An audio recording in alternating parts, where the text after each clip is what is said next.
What's up, Twitch? Good evening. Happy Tuesday. It's Tuesday evening, 8 p.m. Made it on time, dude. Although not quite because I'm still finishing up my dinner. So I just wanted to get this thing going, finish this burrito. I just got back from a wonderful flight with a student for some nighttime pattern. Also working on short field landings and soft field landings, short and soft field takeoffs and landings. So it was really, really good. Stopped by a wonderful taqueria on the way home. So I'm just going to finish this and we'll get things going with Attitude Instrument Flying IFR Tuesday. Should be a lot of fun.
Zach. Hey. What's up, dude? Finishing up my dinner. Um, Dude, there's a super bomb taqueria like near the airport. Ooh, that habanero sauce that's in there is fire. It's super bomb though. It's a super good place. Um, Open until I think 10 p.m. It's 8 right now, and finished up with a student for a nighttime pattern. Finished up at 7. So yeah, just finishing off this bad boy, dude. Finishing off the some din. I'm stoked though, man. IFR Tuesday tonight. So attitude instrument flying is what we're going to be covering, and basically the scanning patterns. You know, like how we actually move our eyes around the cockpit. It's one of the first things that it is the first thing that you do that you study um, when you do your instrument rating. So that'll be really cool. And what I was envisioning tonight is actually not using track IR and really just like taking off, um, uh, and going out to the practice area, doing the maneuvers, and getting totally set up. Just only like zooming in on the 6 pack of instruments, just using the instruments. So zoom in on the instruments is the only thing that we see on the screen, and do different maneuvers and come back in and land on it. It's gonna be pretty sweet. It's gonna be awesome. I'll have my ForeFlight up there the whole time so you can see. But yeah, it should be good. How are you though, dude? What's the latest and greatest?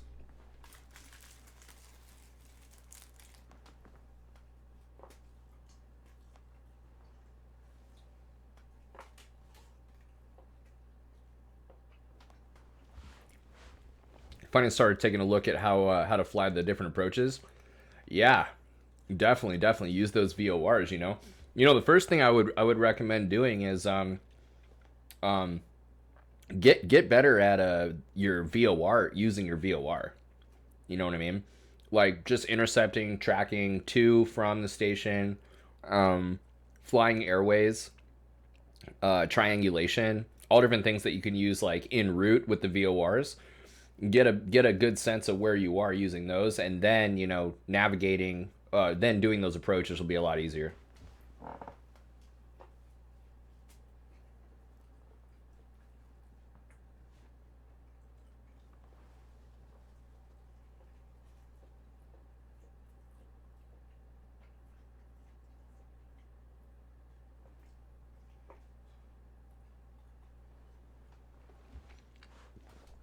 I might have asked you already, but I forget what how are you with your VORs? What would you give yourself, like 1 to 10?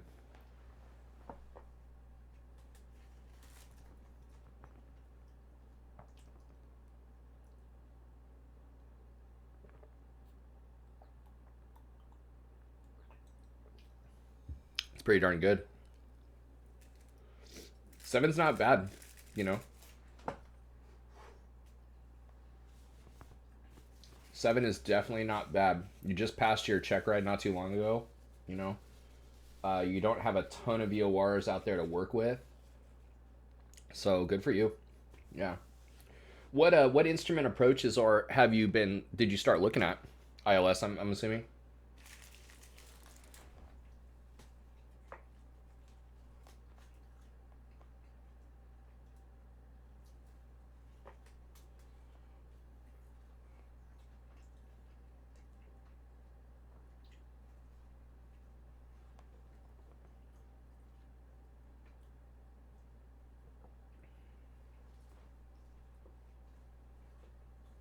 Sick. Very nice. When you say that you started looking at these approaches, are you talking about, you know, you're looking at these from like an abstract point of view, like in the instrument flying handbook, or I'm sorry, the instrument yeah, flying handbook, or are you talking about like you're just kind of looking at those approaches like actually at the airports near you, or like, or what?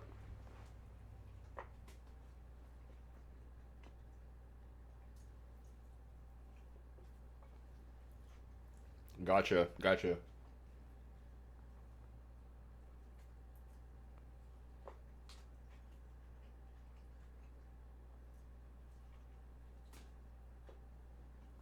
Um,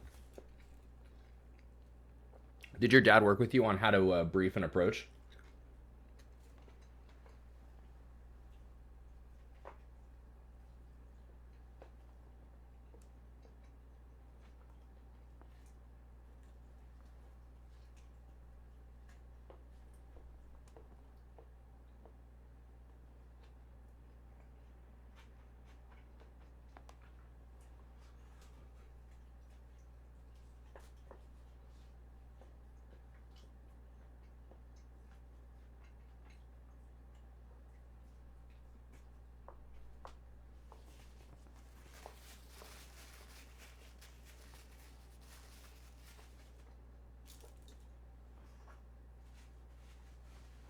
Very good.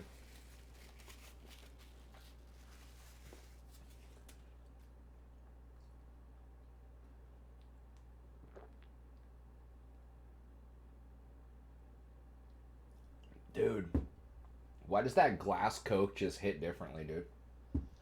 Um, now are you using you're using FAA, right? You're not using Jeppesen? Or did you actually get a Jeppesen subscription? Can't top glass, dude. Exactly.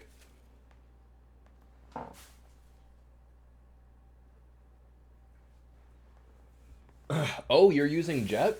Sick, bro. Very bougie. I like it.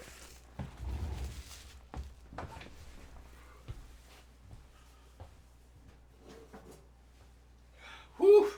Dude, that habanero.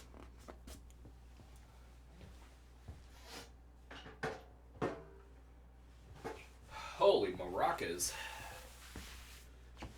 Oh, you know what? I bet I know what video you found. It was a bold method, huh?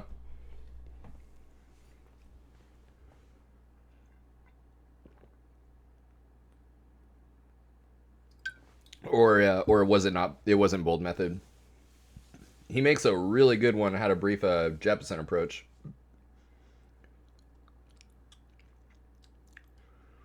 Um,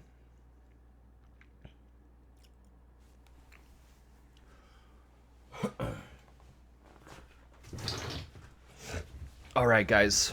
Whew. Flight Insight. Hey, dude. You know, I mean, either way, it's the same. You know, and also Jeppesen and FAA. There's a lot of similarities too. You know, the idea is it's like you start at the top, correct and current, and then basically left to right, top to bottom. You know what I mean? The main things with the Jeppesen, on the other hand, is like the flow kind of makes more sense when you get down to the profile, view, and that missed approach situation. So it's like when you get down to the profile, then you've got, you know, the approach lights, and then the missed approach. So you can actually be in the profile view, identify your final approach fix, identify your missed approach point, and what type of approach lights you're looking for. What type of, you know, is the PAPI or VASI off to the left or the right? You want to call that out, right? And then get into your missed approach and stuff. And that's makes more sense. Cutie. Hey there. Cutie pie. Yeah, Zach, so it makes sense from a Jeppesen standpoint. Like, it makes more sense, whereas like with FAA, the approach light is like up at the top in the briefing strip. So, you know, I if I'm looking at an FAA procedure, I still brief it kind of like a Jeppesen, where, you know, in the profile view when you're going through your missed approach, I refer to the top. My eyes have to go back up to the top for what type of approach lights to, you know, look for and stuff. But the other, honestly, I think the real superiority with Jeppesen is not in the approach procedure layout. It is superior, but I just don't see as many differences as there are, you know, on the between Jeppesen and FAA on the approaches, as there are differences between Jeppesen and FAA on the airport diagram and the airport information. The concept of an airport information page is a Jeppesen thing. You're not going to have that like for FAA.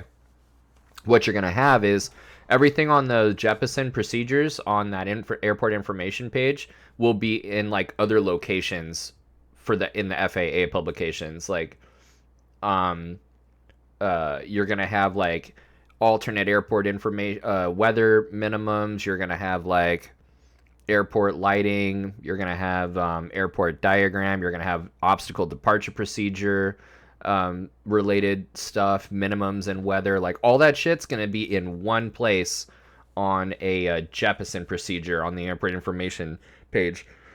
Whereas each of those things that I named is in a different place for the FAA publications. It's kind of crazy. So that to me is where Jeppesen truly shines, is airport information, for sure. Yeah. Although I do like the approach procedures better. The one thing that I wish was on a Jeppesen approach, or excuse me, on a Jeppesen airport diagram, like airport information page, is the no, it's actually on there. On the actual airport diagram, I wish you had the width, like of the runways. You don't have the widths. You only have the lengths. But then if you just go down to the airport information, if you look at the airport information page, like continued, then, you know, the way that it's all laid out is, you know, the types of, it's like a table kind of, like the runways, the lighting, I want to say, and then like length or width is like at the far end or something like that. But anyway, yeah, so it's Jeppesen's the shit. Starting next week, I'm gonna get a safety pilot and start getting some simulated hood time for navigating. I love it, dude. Just get up there with somebody, you know, with good eyes, obviously. I'd get up there. I wouldn't, I mean, do whatever you want to do, you know, but what I would advise you to do, is to just be good about your, I forget actually what you said before. Do you do 5As or do you do NRAMs, or what type of procedures were you given from your instructor about getting ready for your destination? You know? in terms of the ATIS and the altimeter setting, the approach brief, the avionics, and the aircraft configuration. Like, that's what I teach. I teach those A's, the 5 A's, but I've heard NRAMs. I've heard of another one, but the philosophy is kind of the same. So I don't know. Because basically what I'm getting at is, if you go up there safety pilot, I'd go up there and go do VOR navigation, like all kinds of different VOR navigation, and be good about checklists. So climb, cruise, and descent, and then your 5 A's or whatever it is that you do. Like, get your ATIS, get your altimeter setting, brief your approach, and then, set your avionics up. Like, you'll be on with you probably have center controller out there only, right? So you're on with center, and then get your tower ready or get your CTAF ready. And then your final A is aircraft configuration, fresh cut, and special face for babe.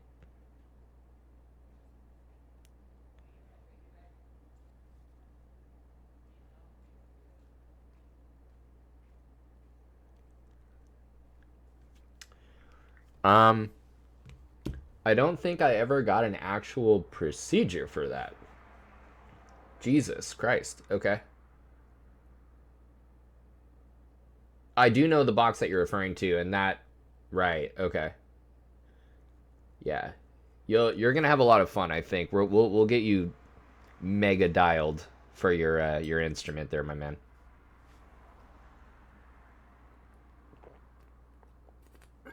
The thing is you want something like that. You want something like 5A's or NRAMs or whatever it ends up being, like, for you. Like, if, like, you want something like that because you're gonna be in airplanes where you don't have that time.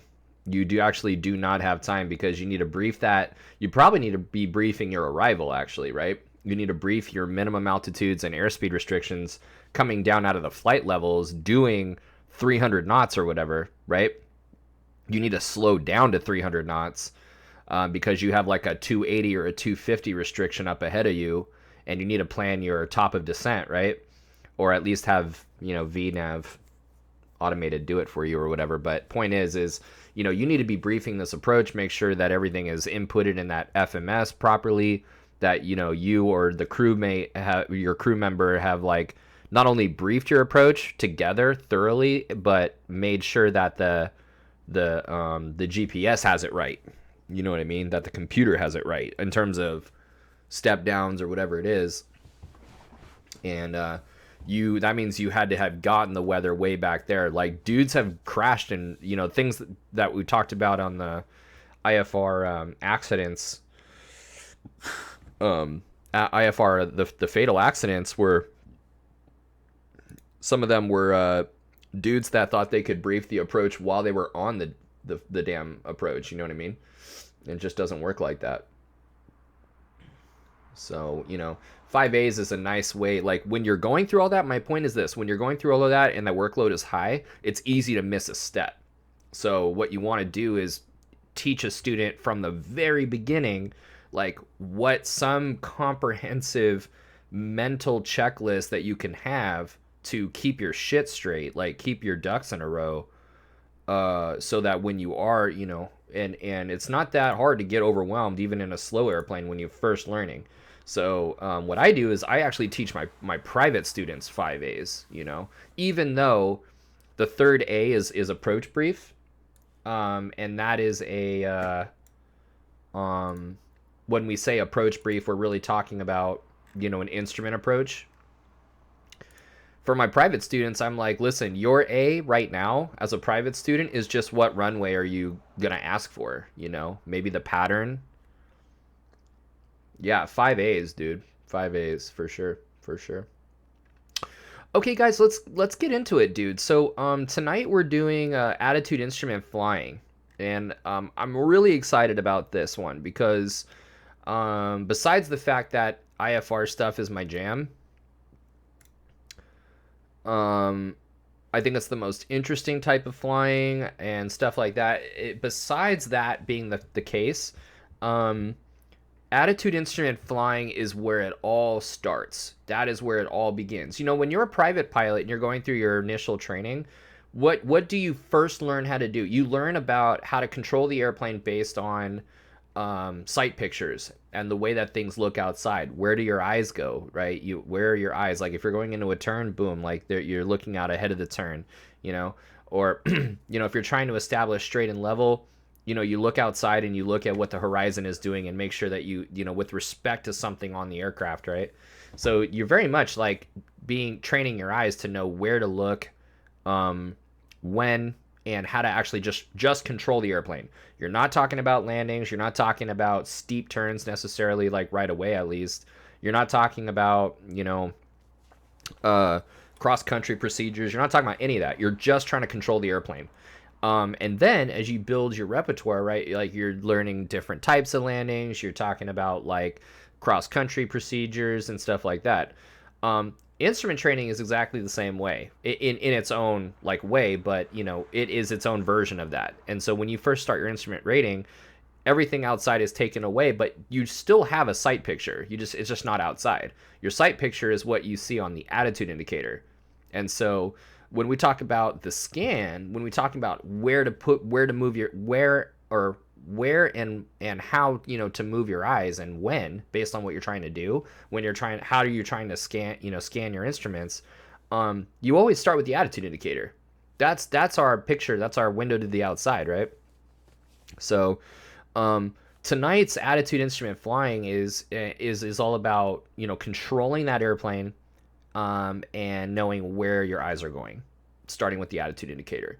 Now, why do we do this? Why do we make this a science out of where we're looking? Why do we have a methodical way of looking, a systematic way of knowing where to look based on what we're doing? Because number one, if you're gonna go for an IFR check ride, number one thing that people fail on is attitude instrument flying. Number one. Number two, if you're going to get overwhelmed and behind the airplane, it's because you're not really looking at the right things at the right time. You're probably taking in too much information, by looking at things that are actually irrelevant for right now, or at least best case scenario, they need to be reprioritized, like lower. That there are other things more pressing that you need to be looking at right now that should be a higher priority. And that if you just concentrated, if you had the priorities right, then you're not as behind. Okay, so prioritizing, having where we're looking like makes sense, is really the way to go. All right. Brick, what's up, dude?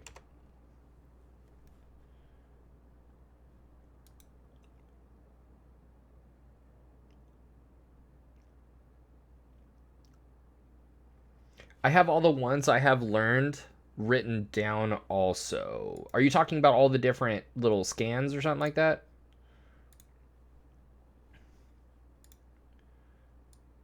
The 5As. Boom, boom. Absolutely. Now, 5As, when you have the instrument approach procedure down there, 5Ts, turn, time, twist, throttle, talk. Ooh, Brick, dude. Nice. Nice. Tune, identify, track. Awesome, awesome. Now, the one thing I will say about your 5As, right? Just make sure that instrument approach procedure is the approach brief. When we're talking about aircraft configuration, what we're talking about is checklists, making sure that the appropriate checklist has been done. And if you're in that cruise phase, just verify that the cruise check is done. Like you don't need to be doing like a descent checklist when you've got like 2 more hours of straight and level to go. You know what I mean? So just as a heads up. Now, good on you though, man. Good job.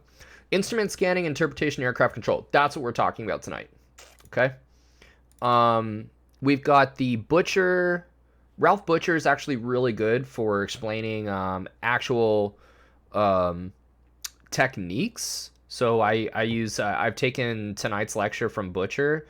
It's a little wordy though, so I'm not gonna spend a lot of time on it. We're just gonna hop in the sim, but we're gonna definitely talk about the way to do it. But basically what's gonna come down to is the way Butcher breaks it down is like, it's a 4-step process. It's a 4-step scan. All right, so we're gonna break that down.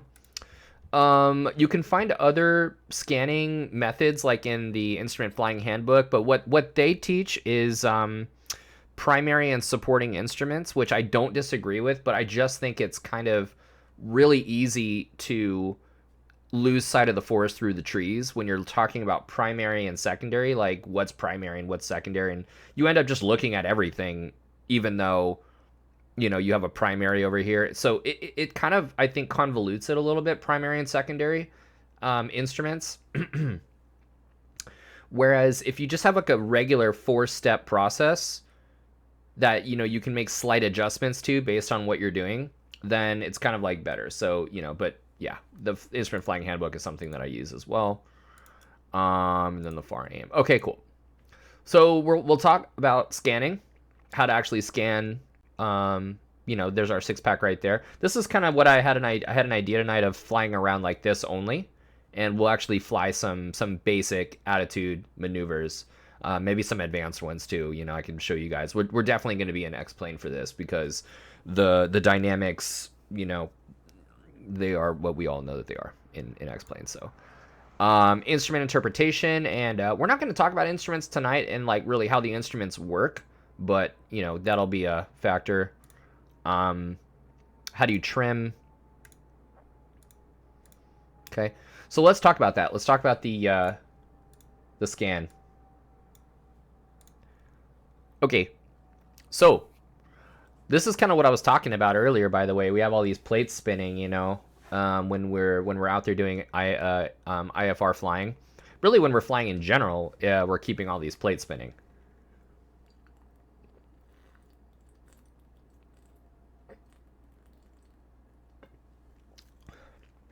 I put procedures on the end on purpose. Notice this guy, right? Notice what plates he's trying to spin. Notice the one that kind of gets away from him and he goes over to the airspeed one. Ooh, airspeed, right? What's the first one to go? Boom, procedures. Right? So that is exactly why we have 5As and things like that, right? Things like 5Ts, or Gumps. Is because, when the plates, start getting overwhelming and keeping them spinning gets overwhelming, our procedures get really relaxed and like really lazy, right? So we can't let that happen. So what's the 4-step scan? Step 1, we focus on the attitude indicator. All right, we see, what is the attitude indicator doing? Is it pitched up? Is it pitched down? Is it banking? And not only that, but we want to pay attention to where is it for based on what we're doing. Like, so if we're like in a takeoff configuration and we switch to the scan, we need to make sure that we understand that like that orange dot right there is usually up around the 10 or 11 degrees marker in normal aircraft down at sea level. Now, if you are, if you're up higher in thinner air, that's not gonna be the case, right? Depending on the power of the airplane, but it's probably gonna be closer to like 8 degrees or something like that. But point is you want to start there. All right. Step 2 is you want to do what's called the inverted V. Okay. You incorporate, first of all, what's cool about the inverted V? That incorporates the turn coordinator, the attitude indicator, and the VSI. All right, so number 1, it's simple. All right, it's very good that you have a simple scan. You're not looking at your airspeed. You're not looking at your heading right now. Again, this 4-step scan is done very quickly, so I'm not saying don't ever look at your airspeed indicator. I'm just saying, like, when you're trying to develop a methodical way of looking at and organizing your instruments, doesn't hurt to start when you look at the heading indicator, or I'm sorry, the attitude indicator, and it looks good, to break off in this inverted V is the way to go. It's simple, and also there are 3 independent systems. The attitude indicator is a gyroscopic instrument that's powered by the vacuum system. The turn coordinator is a gyroscopic instrument as well, and this gives you pitch and bank, right? The turn coordinator is a gyroscopic instrument as well that Excuse me, let me just move my face. Actually, oh yeah, that's right. I can actually do this.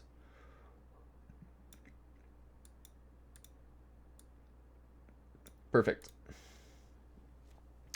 The turn coordinator is a gyro instrument that is powered by the battery, by the electrical system, right? So different system there. Vacuum, cat toy. Vacuum gyro here, electrical gyro here, and then the VSI is a pedostatic system, you know. Once you've got that inverted V going, and it's not to you know, have it be a perfect, you know, you're not fine tuning the airplane. This is a rough trim, like big picture situation.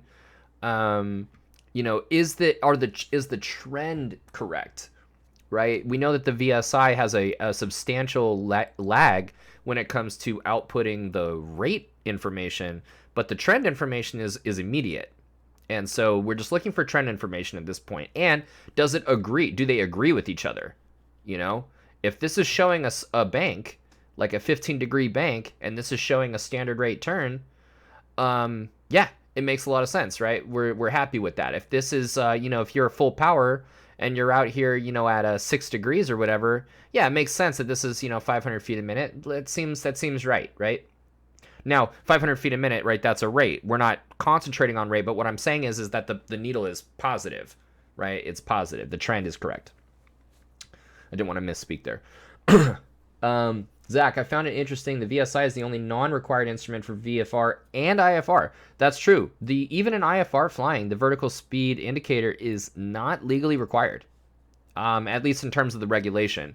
The only time it would be required is if it were required by something else. If it was required by like AD, or if it was required by, you know, kinds of operation, like equipment list or something in the airplane, you know, then you have these other things that you're consulting for required equipment. But yeah, dude, regulation-wise, 205D does not require a VSI, actually.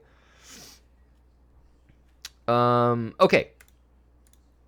Now, once we've got the big picture trend information confirmed with the inverted V, we move to the T-scan. The T-scan is... oh, and let me just actually make a quick point about the inverted V. We start with the attitude indicator, and we move. And then we come back. And then we move. And we come back. And we move. And we come back. We always want to come back to the attitude indicator throughout all of this scanning. You need to come back. Now, the other thing is you don't just come back and move. Like, you come back and you digest, you know? Some students, if they're disciplined enough to come back to the attitude indicator, they'll just, like, accept this and then move somewhere else. And it's like, no, this doesn't look right, you know? You want a zero VSI, but maybe, like, you just leveled off, right? You just leveled off. So you pitch down, right? And you go to your VSI of 0. And then you come back, and it looks good. You're here, wings level, looks good. Come back. This starts, but you didn't reduce power, right? Let's say this starts pitching up, right? You come here, and this shows like a 200 foot per minute climb. You come back here, okay, great. You just don't do anything about it, right? You come back here, oh, still high, oh, still climbing. It's like, no, when you come back here and you want wings or a level pitch attitude, put the dot down. You gotta reduce power and forward trim that, dude. Yeah, don't leave this and just be like, okay. Like, really think about what you're looking at here. Especially like in a climb, like a full power climb with left turning tendencies, like that will show a slight bank, you know. Don't just accept it. Now, starting here again at the attitude indicator with the T, you can come here to the heading indicator, come here, how's your speed, come here, altitude looks good, come back here. The idea is after the inverted V and the trend big picture information, we can start working on quantities. How is our specific altitude? Like, are we on heading, you know? Are we at the speed that we should be, you know? Now, the other thing I want to emphasize here is thinking about, again, when you come back to your attitude, does it make sense with what you just saw? Right? You're on speed, right? Let's say that you're in a climb and you're on speed. You come here and you're pitched up at the right, every single time you pitch up, let's say it's 11 degrees, right? You come here and speed, but speed is slowing down. You come here, okay, it's still 11 degrees. This is even slower. You come here, it's even slower now. It's like, well, wait, I thought 11 degrees was a takeoff pitch attitude, right? It is. That means you don't have enough power in there.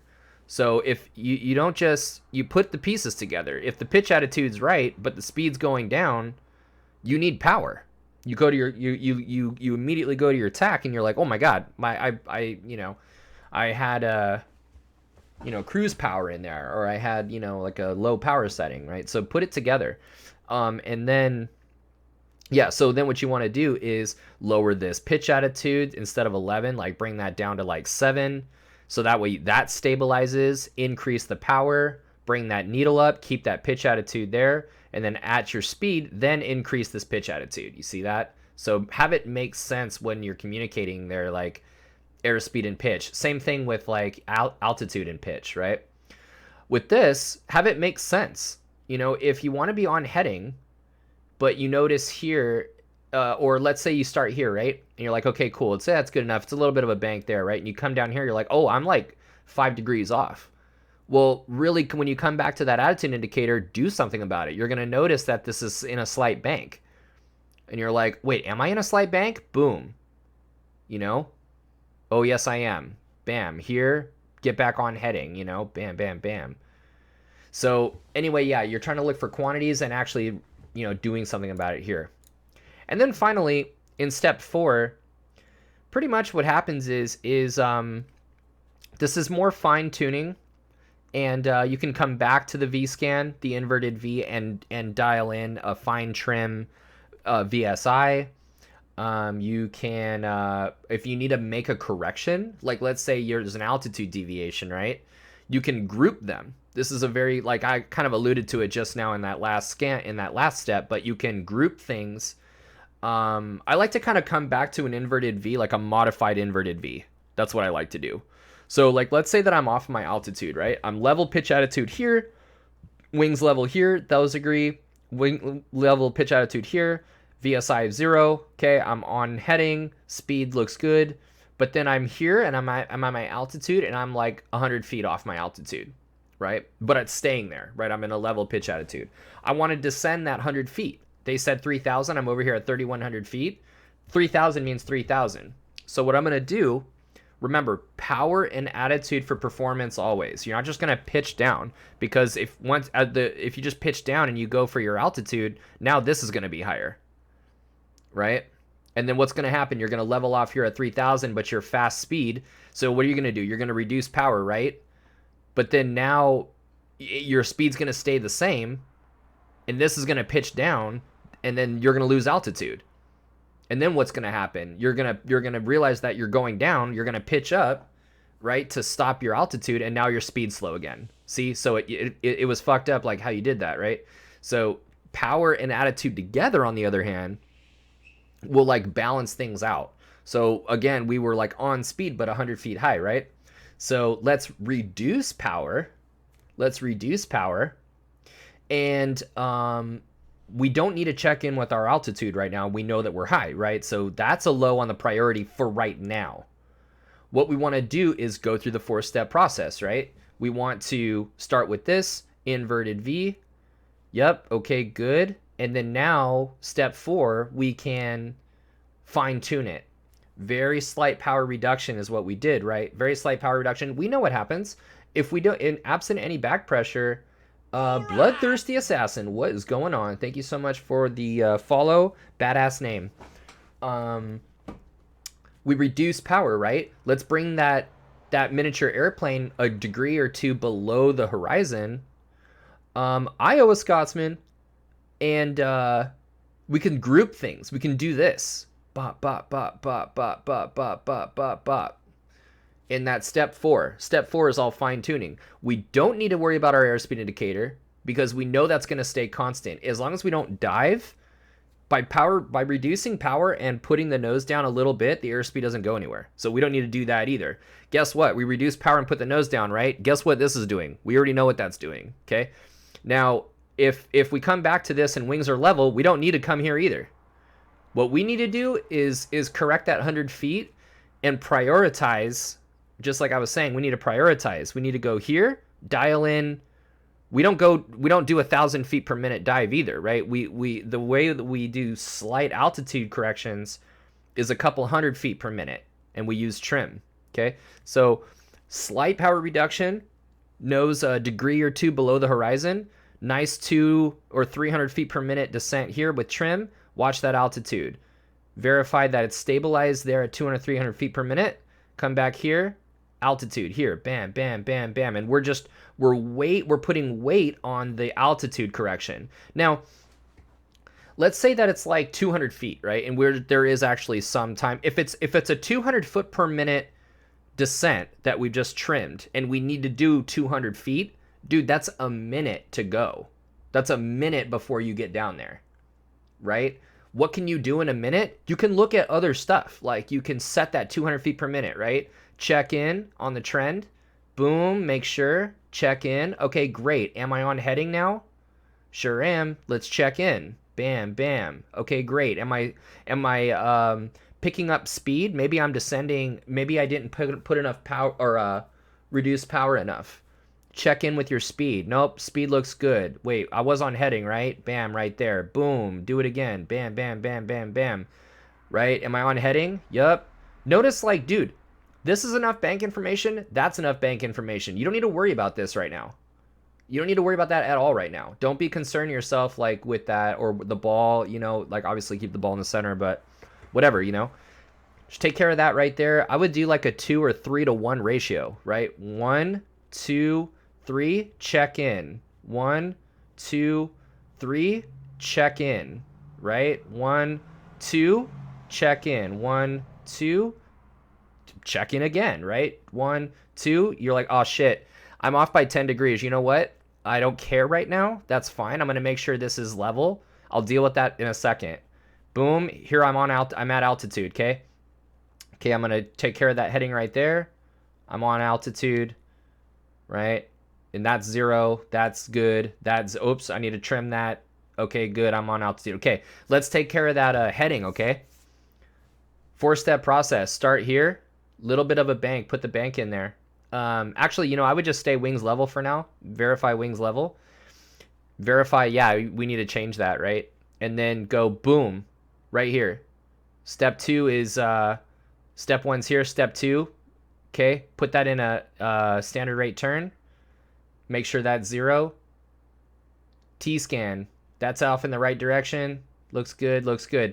Let's group these things, okay? Here, here, here. We're coming on to heading, right? Make sure that in that bank, we're not descending, though.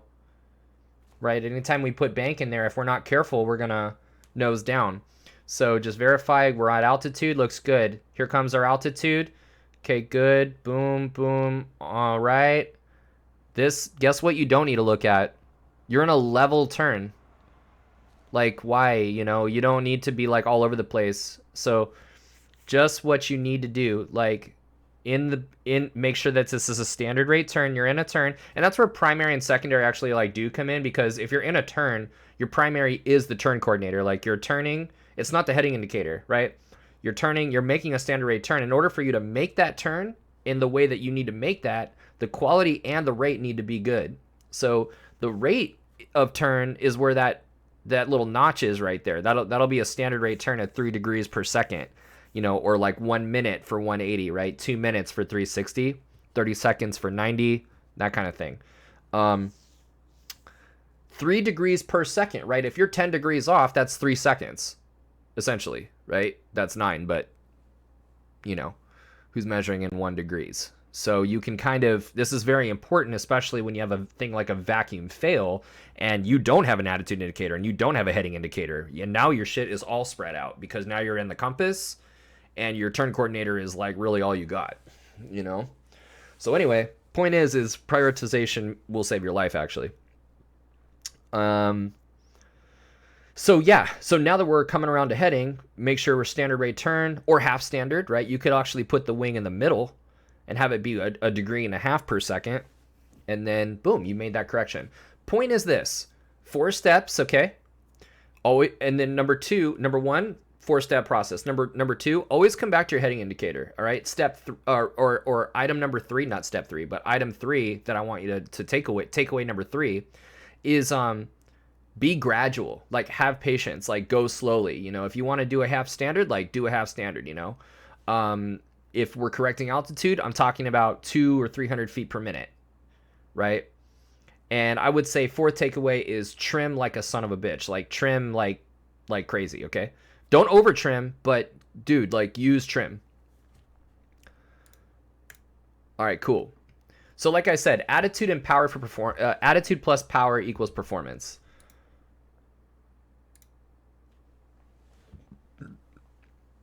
When you're using this attitude indicator, use one thing that you can do is when you're digesting what's going on, is you can use the half bar like widths. Like, you know, this is 5, 10, 15, 20, right? Like, use those halfway marks. Like, be really, really good. Like I said, you know, it's not 10 degrees. It might be 11 or 12, you know. Use those half bar widths. Okay, so we know about gyroscopes. Okay.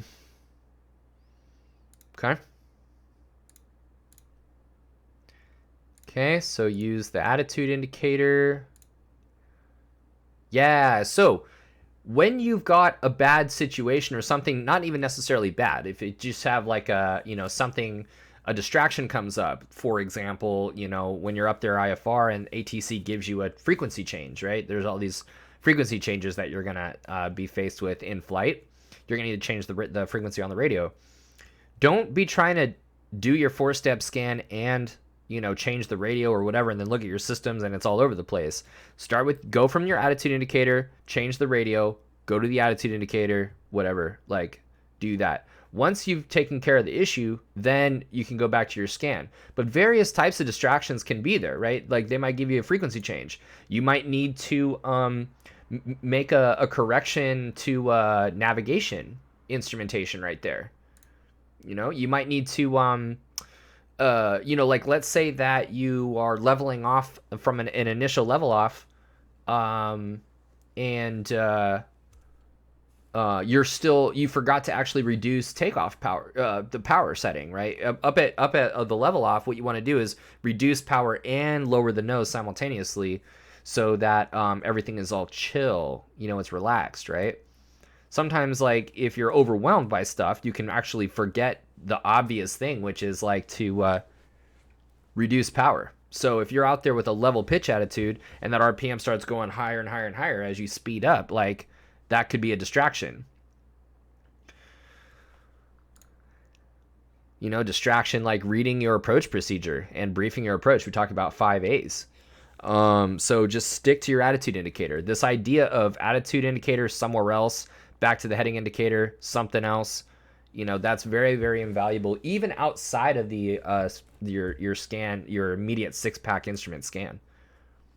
Right? We come here, that's how we scan our systems. You know, we know to do an instrument, or I'm sorry, a systems scan every like 15 minutes or something. I actually do it more frequently than that. If I'm up there and I'm sitting on my hands and I'm like twiddling my thumbs, dude, I you know, look at your check your systems out, you know.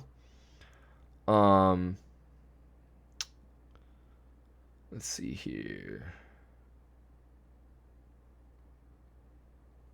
All right.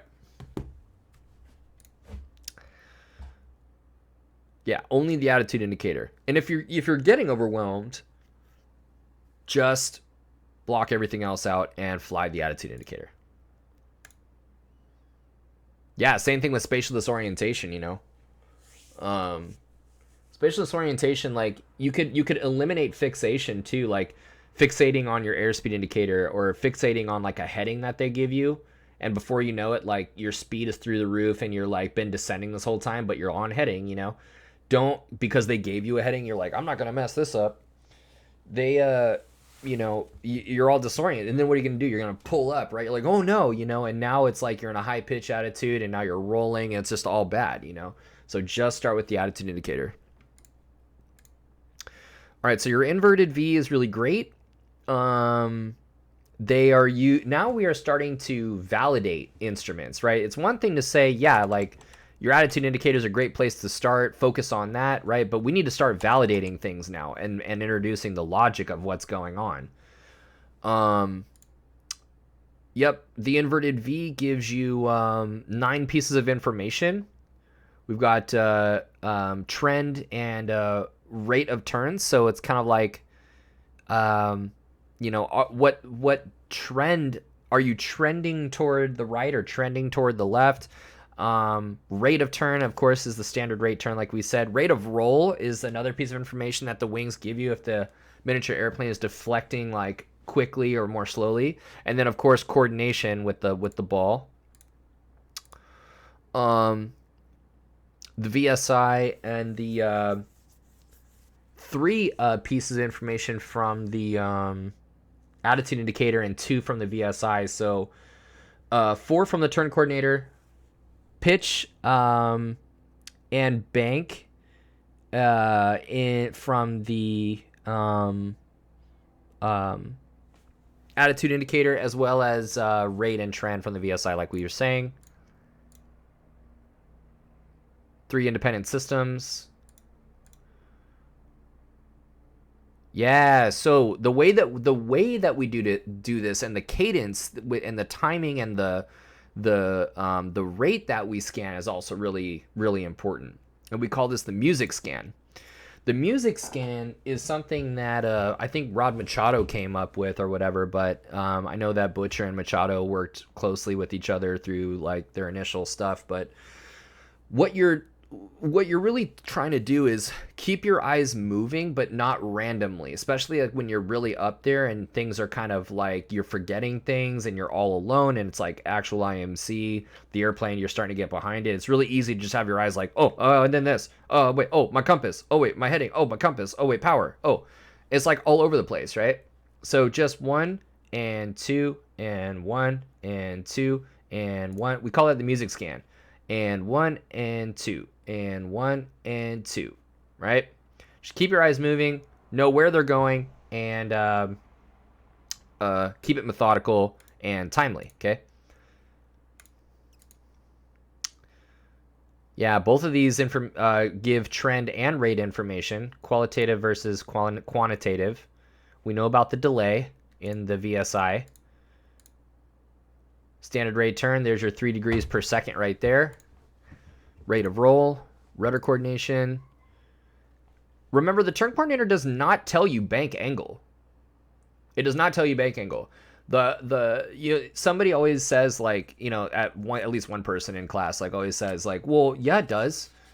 I'm like, okay. They're like, no, a standard rate turn, it shows you standard rate turn, and a standard rate turn is 15 degrees. Standard rate turn is not 15 degrees. First of all, usually it's more like 14. But the thing is it's 15 a standard rate turn. Jesus Christ. Standard rate turn is only about 15 degrees at certain airspeeds. From 90 to 110 or something like that. It's around 15 degrees.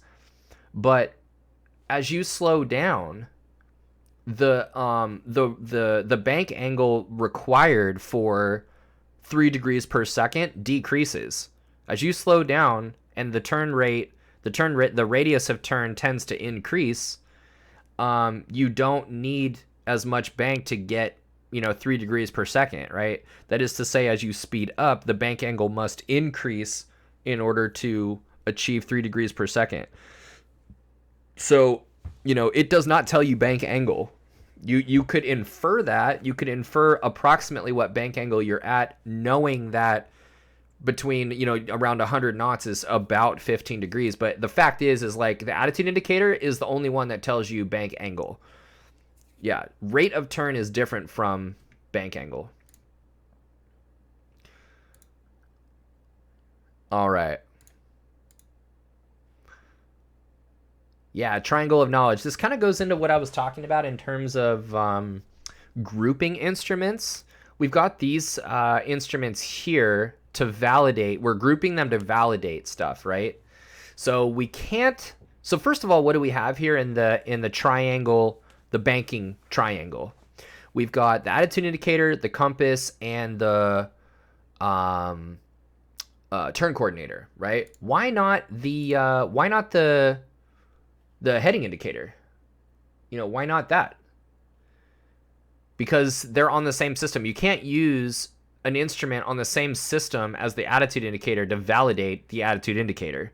You can't do that, right? But if the turn coordinator agrees with the attitude indicator and the compass agrees with the turn coordinator, then the logic checks out. You have three independent things all agreeing with the same thing. Okay? Same thing with the altitude, the pitch triangle. Okay, same thing. Now, it is true that these are on the same system. These are from the static port, but it's not. Yeah, it's a little bit of a different situation where it's like, you can use these, you can use these against each other. That's fine. Vacuum pump. Okay. Not as critical. So we've got start with the attitude indicator. We've got the inverted V, step 2, and we know why. Step 3, we're talking about the quantity. We're talking about quantity, okay? Don't fixate, right? Don't fixate on numbers. You keep those eyes moving, right? Music scan.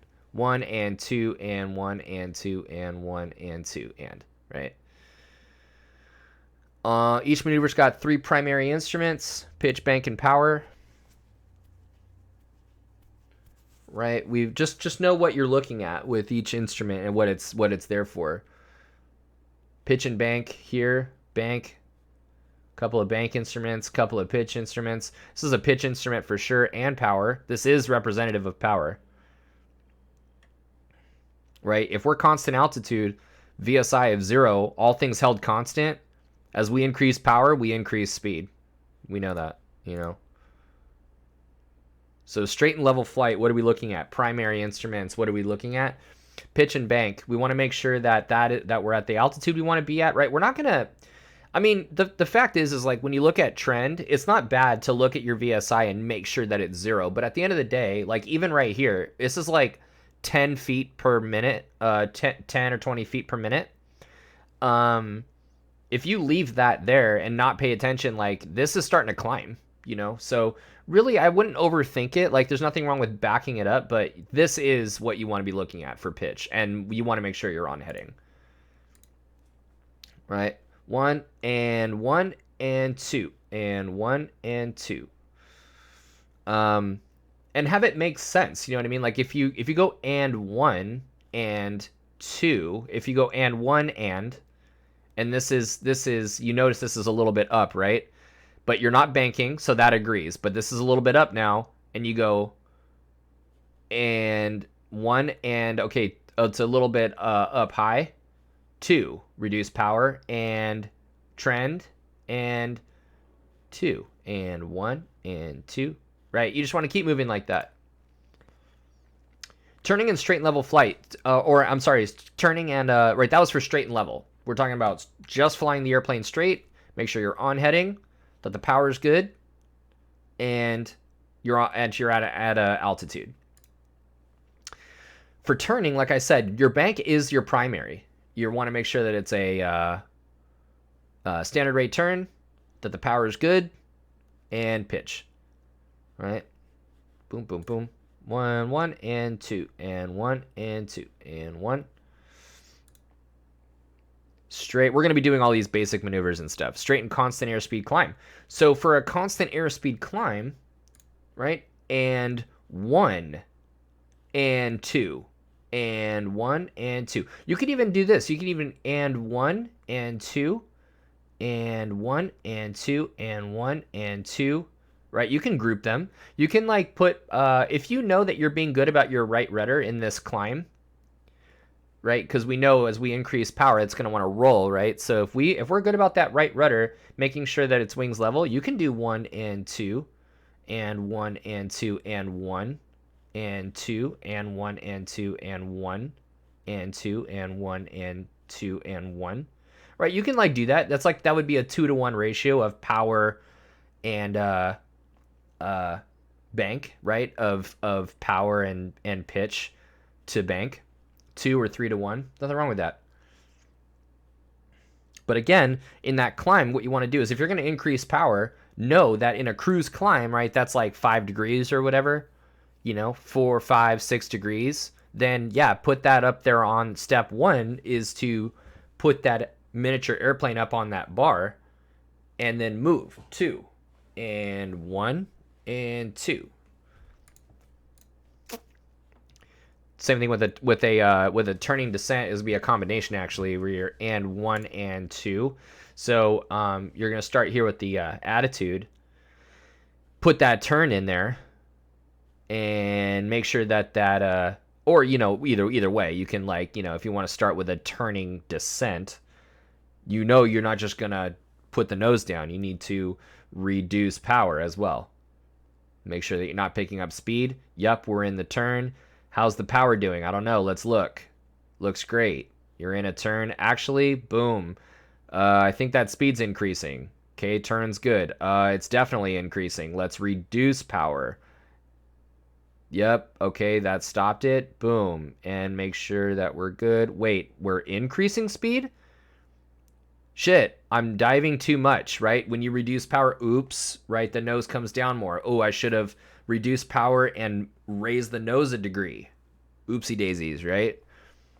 So you see what I'm saying? Like cause and effect is really the name of the game here. This is not some little easy thing that we're just like, oh, I know how to descend. It's like, no, shit gets at, can you do it super clean with the right things changing only, So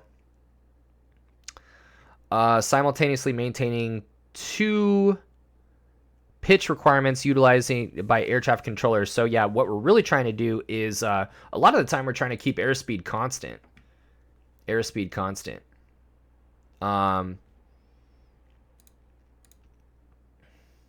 Yeah, we can we can also scan like this. I kind of don't like doing that because you kind of spend a lot of time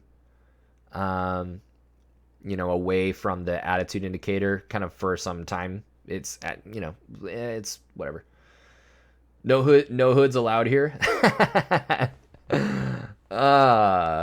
Right? Are you you're I'm assuming that's like that an intentional wordplay here. Okay.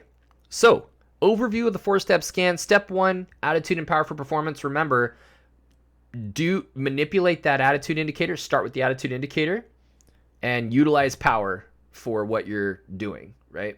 Step 2, inverted V, and start validating that attitude indicator.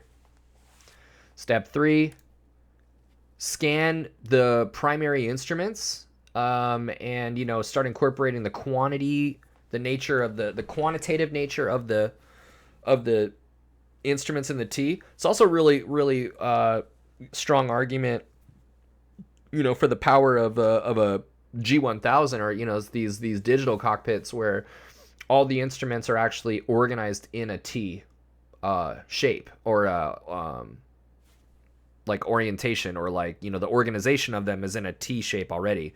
So there's not a real inverted V situation. It's all T, varying types of T scans actually. Take a look at the digital cockpit the next time you look at it. Like that VSI is next to the attitude, the altimeter for a reason, right? Instead of in a bottom corner, it's right next to the altimeter, so that there that's kind of what's going on.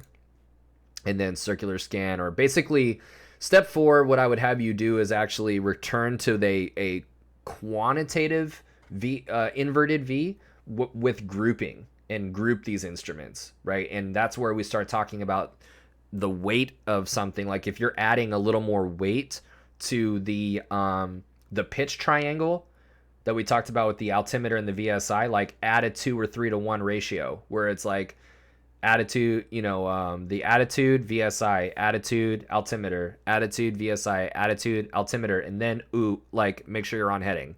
Go back, to the pitch triangle and stuff. You can weight those things. All right. Now, what happens if you got the vacuum system fails on you? Sorry about that. Partial panel. So first of all, we're going to talk about that first, I guess. This is like super not common problem, but I mean does need to be said that like you're screwed with. Actually, you're not. The point is you're not screwed. You're not. And how are you not screwed? You need to know what airspeed you're at.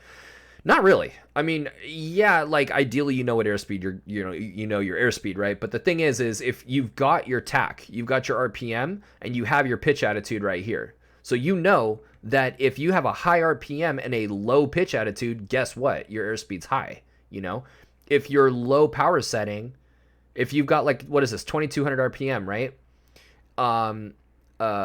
And you know that in a cruise power setting, like you should be relatively nose low, right? Like nose is either on the horizon, maybe a degree below in cruise level pitch attitude, right? We know that in a descent, it's 1900 RPM, 2000 or 1900 RPM, and 2 degrees or whatever below the horizon. Nothing really crazy. We're not talking about 5, 6, 7 degrees. We're not talking about all the way down there, maybe 4 degrees. But yeah, we're trying to, but that's not really a common problem. This could happen. This absolutely could happen. This is a way better situation. This would be from ice. You get some ice going on. You know what? Let me move this right here. There we go. You have some ice buildup or something on your attitude. I'm sorry, on your pitot tube. Airspeed of 0. When would the airspeed of 0? Well, it depends on the type of blockage, right? What type of blockage would result in an airspeed of 0 on a blocked pitot tube? A partial blockage. Exactly, a partial blockage on the inlet, on the ram inlet, right? Got the pipers where the static port and the pitot tube are in the same location, exactly, on the knife, on the pitot knife. So that's kind of, But yes, so a partial pitot tube blockage is an airspeed of 0, whereas a full blockage, like a full envelopment of ice, is altimeter. Both static and ram inlet should work as an altimeter. No, not static. It's the drain hole. The drain hole is open. I'm sorry, the drain hole is blocked. The ram inlet and the drain hole is blocked, and the static is open. So, static is open. Yeah. But that's very good though. Very good, Nexus. Yeah. So then even better, you know what I mean? Like it's all good. You've got the power setting here, you got the pitch attitude here, and then you're just all over. These 3 right here is your main thing, right? Oh, you're totally. Oh, that no. It's all good. It's obvious like that. Like what absolutely. You know what's up. So like you don't in this situation definitely don't need this airspeed indicator. I mean, obviously you're trying to melt that ice, right? So, but point is you're not screwed even here because you reduce power, let's say to 19, put that pitch attitude down to, a degree or 2 degrees, trim that, 300 or 400 degree or feet per minute descent, verify your descending, right? Just make sure that these are verified or that, these are verifying and make small power adjustments, right? Electrical failure, you're going to have a failure of the turn coordinator. Not that bad, right? Standard rate turn is nice, but at the same time, that 90 to 100 knots, somewhere in there, 90 to 110, it's about 15 degrees. And you know that as you slow down, it's less. As you speed up, it's more. Okay, so, and more meaning like you'd have to be going pretty fast, but I've, been in standard rate turn and like doing, what is it, like 300 knots or something like that, and it's like 30 degrees or something like that. So now this is the one that you practice. This is the one that in your actual instrument rating, like this is the one that you actually practice for. How do you scan when you've got a vacuum pump failure? And they do fail. They absolutely do fail. So that's a bummer. That's a bummer situation, but you're still going to live. And all you're trying to do is be very, very good about it full-blown exclusion of those instruments from your scan. Full-blown. Just absolutely forget about it. Don't even think, oh, maybe it's coming back, or it's like, do I have enough pressure? Like, you look at your pressure gauge and it's like just slightly lower than the green. Oh, maybe it's good. It's like, no, dude, no, right? We don't know. Now it's like unreliable 100%. It's not a somewhat, it's a 0 or 100. And if it's not 100, forget about it, right? Cover those things up, or whatever. Point is they're dead to you. You're dead to me. So yeah, we got to understand and interpret correctly. Key for workload management, and knowing what's going on.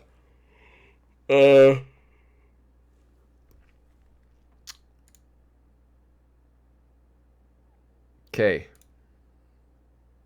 It's all good. We can do. I don't want to get too into the weeds here. Let's see here. Pitch considerations when there are 2 pitch requirements, okay? Airspeed and altitude.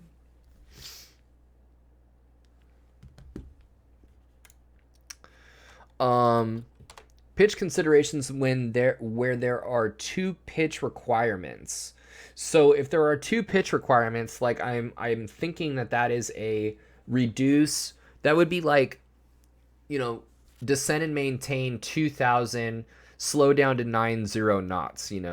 If you're descending and if you're descending and slowing down, we need power and attitude for performance, right? A descent and slowing down, that's a big power change relatively, right? Few hundred RPM. And if the airplane's gonna want to descend, 5 degrees or 6 degrees, but don't let it, right? If a relatively large power reduction, maybe 400 or 500 RPM, and 2 degrees nose down means we're descending and slowing down, right? So just think about like what the plane wants to do. A good IFR pilot, a good pilot that's like good at attitude instrument flying, really understands cause and effect. And in my experience, like as an amputee, like, because I fly single pilot IMC, high performance complex, like single pilot with one arm. And one thing that I've really, really come to find out and appreciate is it usually starts with power. It usually starts with power. You know what I mean? If you've got problems and there's either too much energy or you're short on energy, thank you, Nexus, by the way, for the follow. It's usually power. And from power, we know certain things are going to happen. If it's all about cause and effect, then, power is a pretty good place to start, because if we add power, we know what's going to happen. If we reduce power, we know what's going to happen.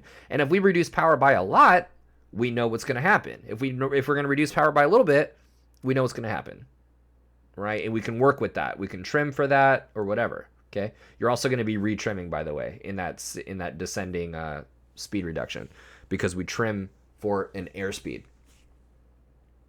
141 comm student just stumbled on the stream. Thanks for getting back to the community, man.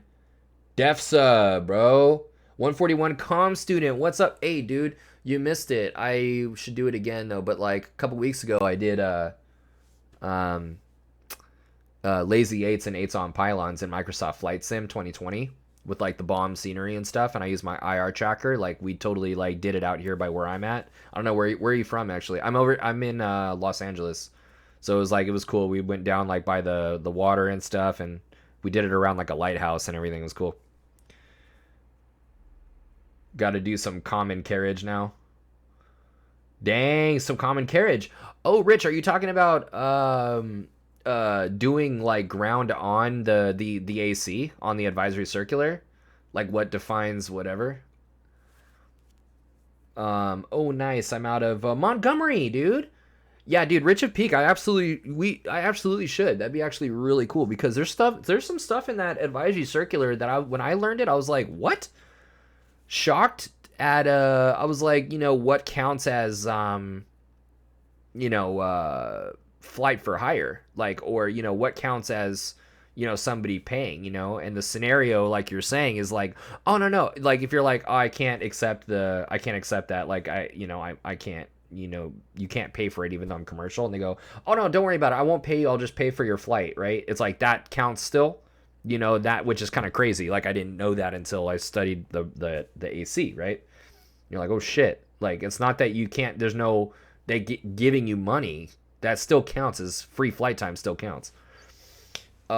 Next is commercial regs, actually not as they're not that crazy. Like, we could definitely can do it, but really, all regs wise, it's all, first of all, it's about knowing what part 119 is. Okay. The other one, and knowing, like, what, you know, what part 91 stuff can you do, like, for hire. You know, that's really important, that you can, you know that. But other than that, it's like, you know, oxygen requirements. What else? It's just really knowing your regs, I guess. It's just really knowing them, you know, being able to work through, inoperative equipment 213, right? 91 213. Know your 91 205 stuff. Type. That's true. That's true. A deeper PPL. That's exactly what I'm kind of getting at. You know, it's like understanding, really having like a lengthy conversation, an involved conversation about 91 103, right? Being able to, like, it's a lot of decision making, actually, like, about weather. It's a lot of weather stuff, and it's a lot of, like, flight planning kind of stuff. So, you know, but definitely we definitely should. We should. I like the reg days. I like the reg days. It's good. 9103 pre-flight action, exactly. So just know what those items are. You know where to go for those things, and, like, especially with obtaining weather reports, like, how do you make a good no-go, or, you know, go no-go decision based on, like, potentially conflicting information in the weather reports, you know what I mean? NW Craft got grilled on that on my IR check ride. Yeah, I do raw fat, which basically is that, you know, I see the R in there, I see A, I see FT, W's in there. So, and I'm assuming is NOTAMs.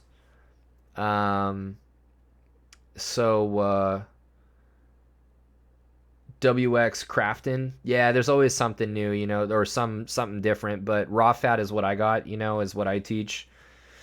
And you know, it's all good, man. It's all good. Point is, dude, is yeah, regs would be interesting, and rich, definitely, with a common carriage. Yeah, that's the other thing. Nexus is common carriage, dude, is like, you need to understand, like, that advisory circular that talks about what counts, like, as flight for hire, like, what is holding out. And you just need to demonstrate an understanding that, like, you, just because you have a commercial cert, like, you can't just go out and, like, get paid wherever you want to go fly. Basically, what it allows you to do is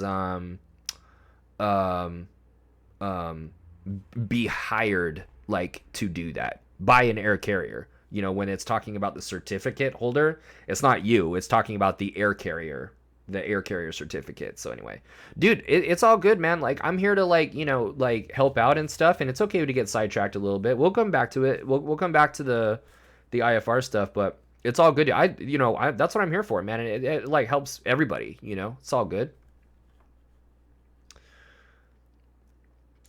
Okay. We're pretty good. We're pretty good. I say we just, like, get in the plane. We understand what's going on here, dude. We'll do some more complex stuff in the plane. Choosing the proper control action when speed and or flight path are in error. That's the main thing, man, right there. When we're talking about interpretation, you know, basically what we're talking about is the ability to do more than one thing at a time, or to solve one problem at a time. Like, when we're talking about this, you know, when we need to change airspeed and vertical speed, or airspeed and altitude, we're talking about 2, maybe 3, because this is all assuming that we're on heading, right? We very well might be off heading, or, like, be given a turn, like a turn to intercept an ILS, right? Turn right heading if we're over here 270, right? Turn right heading 330 to intercept, turn right 330, descend and maintain 2000, slow down to 90 knots, cleared for the, maintain 2000 until established on the ILS runway 30, cleared ILS 30, right? You're like, holy shit, what? That was a descending turn and slow down, cleared for the approach, and maintain that altitude until you're established on the approach. So there's some shit going on there, dude. You're doing you're slowing down, you're descending in a controlled manner, and it's a descending standard rate turn to intercept an ILS. Right? What the fuck, dude? Like, there's like, that's, we talk about plates spinning, right? So again, really starts with power. It's power and pitch for performance, right? We know that. Okay. My advice is to work on one problem at a time, like solve one problem at a time. And then when because what happens is when you learn to solve one problem at a time, like an altitude deviation or speed issue or whatever, you're trying to get back on heading, usually there's a problem that pops up somewhere else because of cause and effect, right? So like, the altitude problem, right? So let's say that you're below your altitude by like 100 feet and you're continuing to descend. It turns out you got like 200 feet per minute descent in there, right? You're on speed and you're on heading. So what do, right? You're like, oh, I don't want to descend. You pitch up, right? And you trim a little bit, nose up, okay? And you check in with your heading, it looks good. But guess what? When you look at your airspeed indicator, now you're slow. So what are you going to do? You're going to add power, right? Because now you're slow. Well, what's that going to make the nose do? It's going to want to pitch up. You just trimmed for that VSI of 0. So what happens, we know what happens when you're trimmed for 0 VSI and you add power. Like, big surprise, you start climbing, okay? What happens when you start climbing, right? The airspeed, you didn't do a lot of power, right? So now the airspeed is either going to stay the same or slow down as you pitch up and up. What happens when we have some power in there and we pitch up? The airplane rolls to the left turning tendencies, you see? So now, because you focused on this one thing without thinking about cause and effect, other problems pop up. And then you're not even noticing that. All you're doing is all this shit's happening, right? You're slowly rolling to the left. Airspeed's very gradually, but still nonetheless decreasing. But you're like, oh yeah, baby, I'm coming up to my altitude. Fix that problem. You get up to your altitude and you level off and you go, oh shit, I'm like, I'm 20 knots slower than I want to be, right? And I'm like 30 degrees off because I've been rolling this whole time, but I'm on altitude. So now what are you going to do? Now you see two problems and you try and do them at the same time and you're not ready for that. And now you're like, yeah, it's all effed up. So just start with one thing and a problem, or just start with one thing and a problem. Just start with one thing at a time, one problem at a time, and then kind of look at what's going on and understand cause and effect. And then you could add 2 problems at a time, and then 3 problems at a time, and then you could just go apeshit bananas, like when you're ready and you got that thing in control. Now, I wouldn't add too many things until you start talking about advanced what we're talking about basic maneuvering right now. We're talking about turns, climbing turns, descending turns. We're talking about constant airspeed, maybe climbs and descents. We're talking about straight and level flight. We're not talking about anything crazy. Okay. So once you start doing crazy shit with good airspeed, then yeah, you can start doing 3-4 problems at once or whatever, right? You could be like putting the airplane in a state where like 2 or 3 problems are being solved at once very gradually. You're briefing in approach at the same time. Like, you could hook yourself up, you know what I mean? And take it from a one-armed guy, dude. That's where it's at. All right, cool. Oh yeah, here we go. So, 4 control actions are available. So when you're talking about throttle and elevator coordination, yeah, you just want to make sure, like, understanding cause and effect. Like, if you're going to add power, you need to, if you're going to add power to, like, speed up or something, you want to make sure that you understand cause and effect. When you add power, let's see here, actually, constant airspeed, excuse me. You're gonna change. So what's changing and what's constant? This is a constant airspeed let's say climb, okay? Because you're going to increase power, right? Or decrease, I guess. But you're going to add power and coordinate that elevator in order to keep that airspeed constant. What do I mean by that? If you want to maintain 100 knots right here, it was at 95, I guess, or like just over 95. Let's just call it 100. And you want to keep 100 knots, but you want to be in a climb, right? You're going to add power, probably full power at this point, because otherwise you're going to kind of slow down most likely. Add full power, but then pitch up, but not that much, right? So you want to coordinate by looking at your VSI there and your altimeter. So, you know, let's see here. Elevator and throttle coordination for constant flight path. You know, this is the case where let's say that you don't really care about constant airspeed. In fact, you might want to be accelerating, gaining airspeed or slowing down. You might be wanting to go faster or slow down, but you want to maintain that 500 foot per minute descent or whatever, or 1,000 foot per minute climb. Then you can coordinate that. You want to keep. Let's say that you want to keep a constant flight path, this would be an example of a level flight path, where the highlighted orange is constant. So here you have VSI 0, level 3000, but you want to slow down. This would be like in slow flight, right? If you want to do slow flight under instruments, first of all, you're going to take it really slowly, but you're going to be doing a power reduction. I'd be trimming too, actually, if I'm being honest. Power reduce, that back pressure, right? Because what's going to happen, you're going to reduce power, and this is going to want to go down, that's going to want to go down, that's going to stay constant, right? You don't want that. You want to slow down. This is slow flight. You want to reconfigure from cruise to slow flight. Power reduce, I'm talking about like maybe, I personally, having one arm, I do like 100 RPM increments, and I just do a lot of little things, But you could take it like a couple hundred RPM. I would still go slow. Take it down to like from 22 to 2000. Add a little bit of nose up trim. Keep that VSI 0. Keep that 3000 right there, and then watch that bleed off. A little bit more power reduce. A little more nose up trim. Keep this 0. Keep this 3000. This continues to come down. In the wide arc, flaps 1. Guess what? This is gonna want to come up. Don't let it. This is gonna start coming down.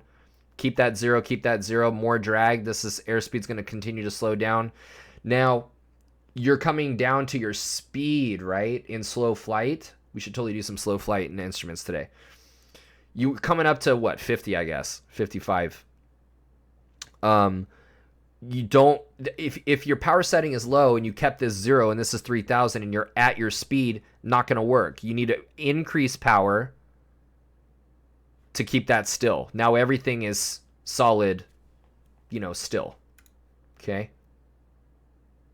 This would be a situation where, let's say that you're fast and low, right? That would be like an elevator only situation. If you're fast and you're low, then yeah, pitch up. You know what I mean? And then everything's changing. You got VSI goes up. This is actually coming back up to what it needs to be, and this is slowing down.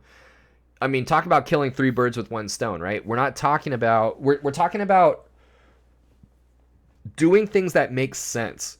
If we're fast and low, if we're fast and low, don't be thinking, it's power and attitude for performance, right? But think about it. If it's power and attitude for performance and you're looking at, being fast and slow, you check in with power. Yeah, your power's fine. Right? Keep your power there. Keep your power there, and then power and attitude for performance. So just change your attitude as well, right? Same thing with a flight path with throttle only. This would be like a situation. This is extremely common. This is extremely common. When you're given a descent and maintain 2000 out of 3, and you want to do this at 500 feet a minute at a constant airspeed. Remember, we trim for an airspeed. We trim, apparently we've trimmed for 100 knots or whatever. And let's say that's 90 though. I should have really done 90. This is something that a snapshot of something I was doing in the sim. We trim for 90 knots, or in this case 100 knots. You want to maintain 100 knots in this descent. Reducing power, the airplane's going to put the nose down and go seek 100 knots. So let it, you want to descend. Now, how much power you reduce is going to determine how quickly you descend and how quickly the nose seeks 100 knots. If you really chop that power, that nose is going to go way down, in excess of 1,500 feet per minute for sure. Just start with small power reductions. All right, and I say we just jump into it. There's a lot of technical stuff here. 2 birds with 1 stone. We talked about that. High and fast. We said that. Low and slow. High and we said low and fast actually. Low and fast is an elevator only. High and fast definitely is throttle only. If you're high and you're fast, guess what? Power, dude. Reducing power will slow down and especially trim. Like if you throw some trim in there, you're high and fast, right? You reduce power and you trim, you let the nose come down, but not a whole lot. You trim a little bit nose up, right? We need to retrim anyways. If you're fast and you need to trim for a slower airspeed, right? So trimming for a slower airspeed, you trim nose up. Power reduced, nose comes down. You control how much that nose comes down by trimming nose up. So just retrim and then boom, before you know it, you're coming down to a altitude that you want to be at, and you're slowing down. It's pretty nice.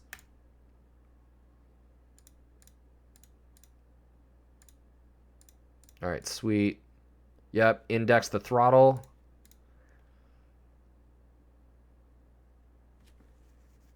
Yeah.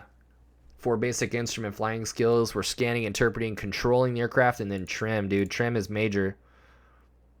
All right, let's get in the plane.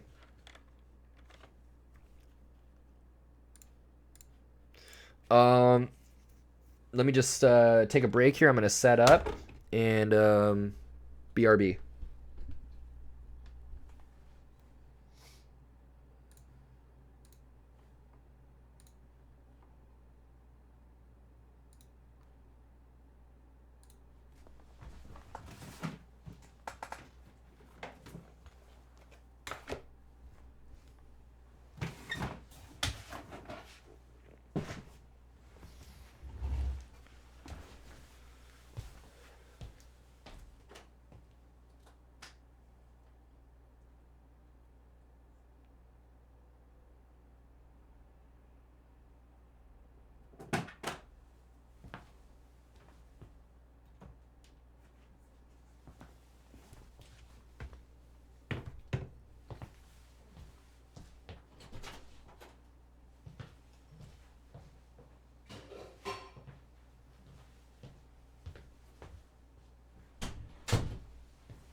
Dude, any of you guys watch UFC?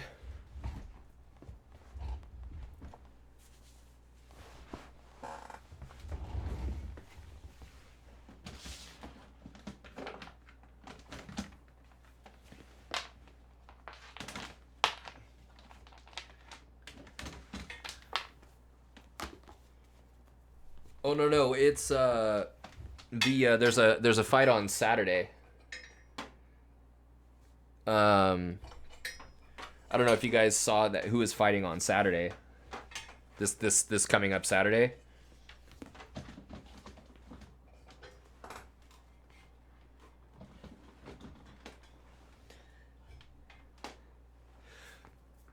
But dude, it's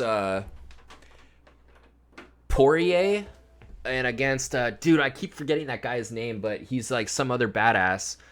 Poirier, some other badass guy. They're all badass, but it's UFC 269. You should go look it up. It's Poirier and some crazy guy. Masvidal, Sean O'Malley. So, dude, Oliveira. Oh, Katie. Katie knows who's fighting, and you know why? Because we're gonna go to Vegas this weekend to go see that damn thing, dude. Oops.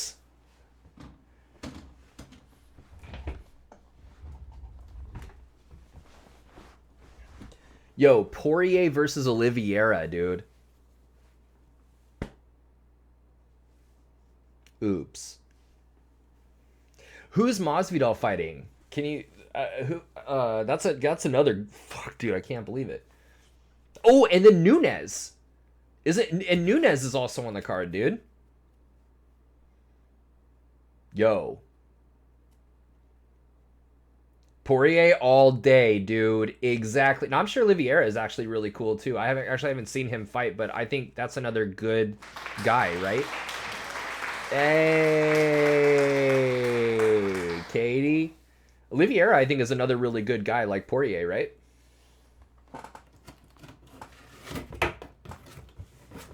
I saw something on Instagram where it was a side by side meme, two pictures of Poirier and Oliveira.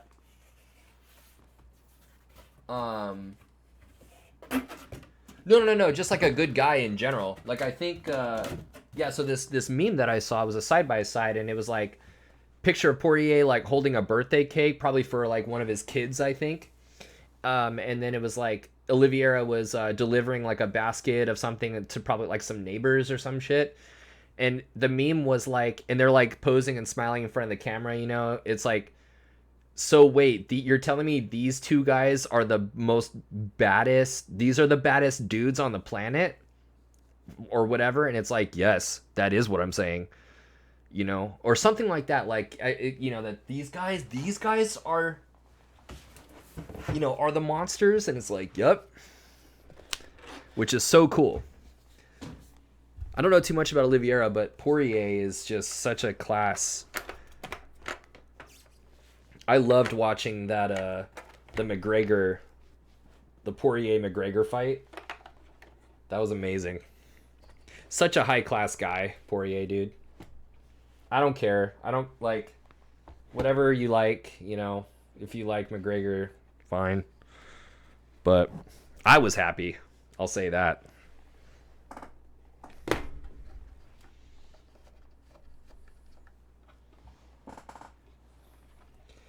But yeah, I guess I believe Nunes is on there. Is it Nunes and Tate?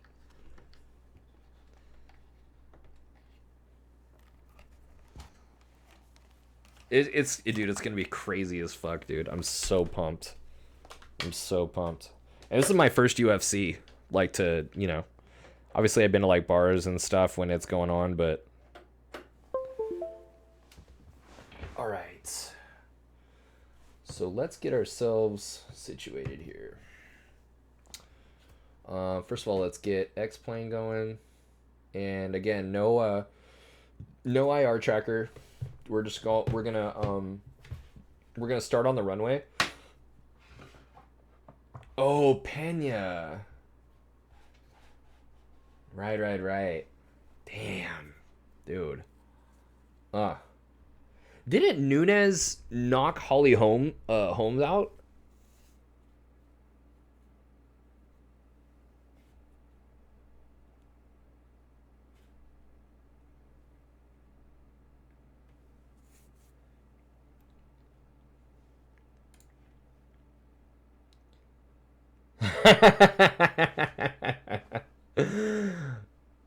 Oops, we are.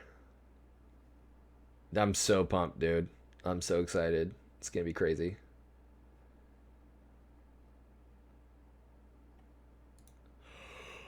Okay. So let's get in the airplane here. We got fuel. Let's do fuel for 4 hours, and let's do a wait. Yeah, we'll do like a couple people in there. I'm so excited, dude. Yeah, man, and then Sean O'Malley. I'm so excited. It's just such a lineup, dude. But ultimately, like, to go see Poirier fight, dude, it's gonna be a real good time. All right, guys. Just getting the sim started up right here. We're all plugged in.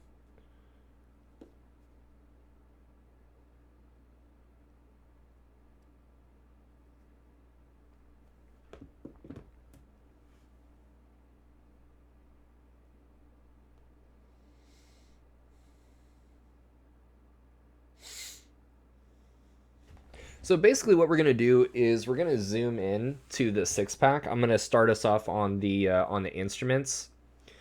And looks like we're on runway. Oh, yeah, weird. Okay. So this is runway 8. I don't want this actually. I want 26.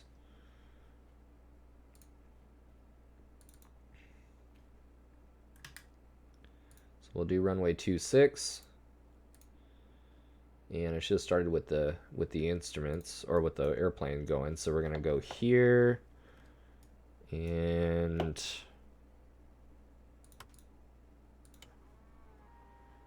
with the beacon. Let's get the fuel in there. Okay, cool. We got the fuel. Crack that, and then all right, sweet. So what we're gonna do is go do those maneuvers, okay? But we're gonna zoom in on stuff. Oh, and then I'm gonna make sure that the chart is up. We're just gonna like look at cause and effect together. That's what we're gonna do. We're gonna look at cause and effect. We're gonna go do these normal like basic maneuvers, and then I'm thinking maybe some of the advanced ones. I didn't really go over them, but maybe we just stick to the basics. I don't know. We'll see.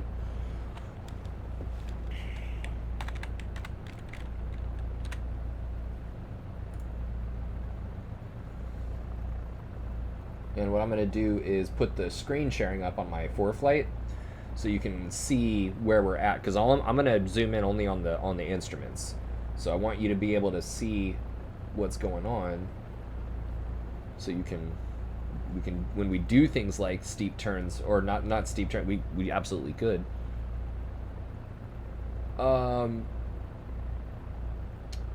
What is POG?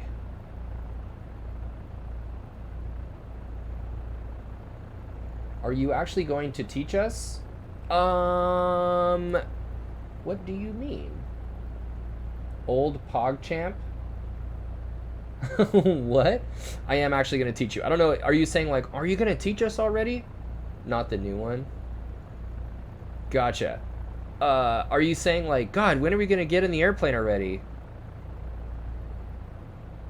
Or are you genuinely asking like, am I going to show you guys?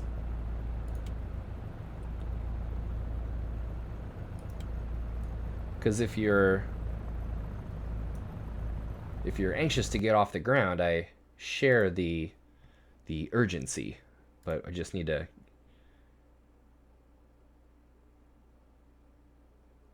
play of the game. Gotcha. I'm kind of lost, but to answer your question, I am. Oh shit! Not Stormy. You said we're gonna go thought advanced maneuvers, so I understood it as you're gonna actually do what instructors are doing. He is commanding you. Thank you for clarifying. So you know what, I am thinking about doing some advanced maneuvers, and I will teach you. I will explain. But what we're gonna do is we're gonna go out there. We're gonna go do the basics first, and then we'll just go out there and see. We'll just see what's going on. And thank you, Nexus, for clarifying. Thank you for the follow, man. Thank you for the follow. I think it's going to be really great. Let's go get our charts up.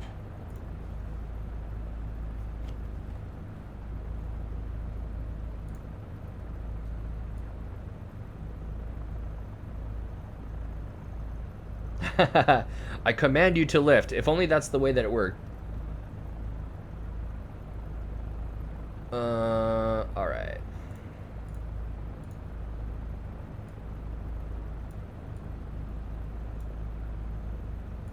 And then what we're gonna do is do this.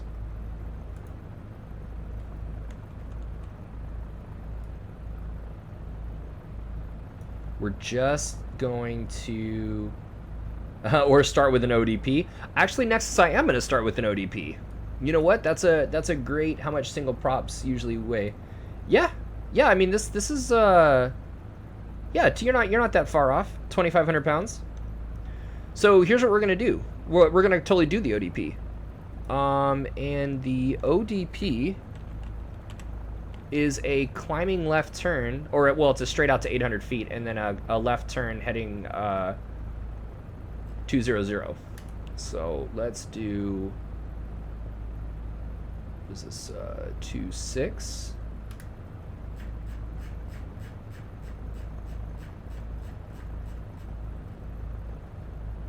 Okay. And I just want to make sure that there's plenty of room.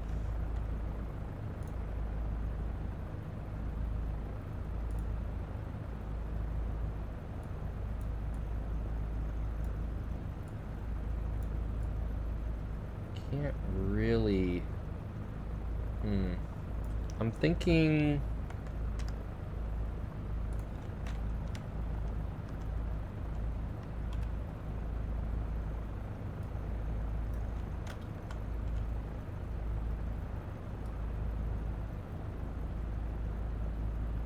Yeah, because we're not really going to be using the VORs right now. So maybe that right there.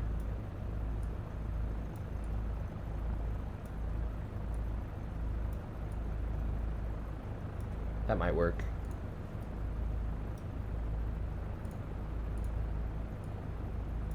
All right, so the departure procedure that Nexus is talking about is we're going to be flying runway heading to 800 feet, and then we're going to be doing a left turn heading 200, and then it's like radar vectors, seal beach direct, but we're not going to do that. So the first thing we're going to do, and so we have the power here, right?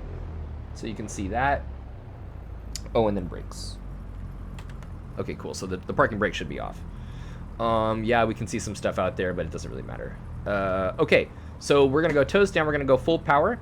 And then what I'm going to do is start here with the attitude indicator. And when I'm at the appropriate speed, then I'm going to, lift up. And I'm still going to basically start here with the attitude indicator and pitch up to about 11 degrees.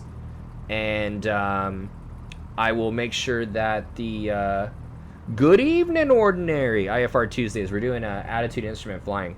So we're going to start here, inverted V, make sure that we're trending correctly, and then we're just going to go straight to make sure we're on heading, that our speed is good, that 11 degrees at full power should be right on speed.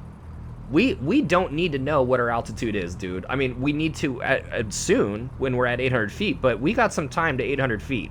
So we can check in and make sure that we're on heading. The more pressing matter is making sure that we fly that runway heading on speed, and make sure that we're not drifting over to the left due to the left turning tendencies, and then check in with our 800 feet, okay? So let's just go ahead and put it to action.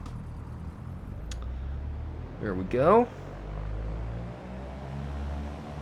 All right, looks good. Maintaining the center line there.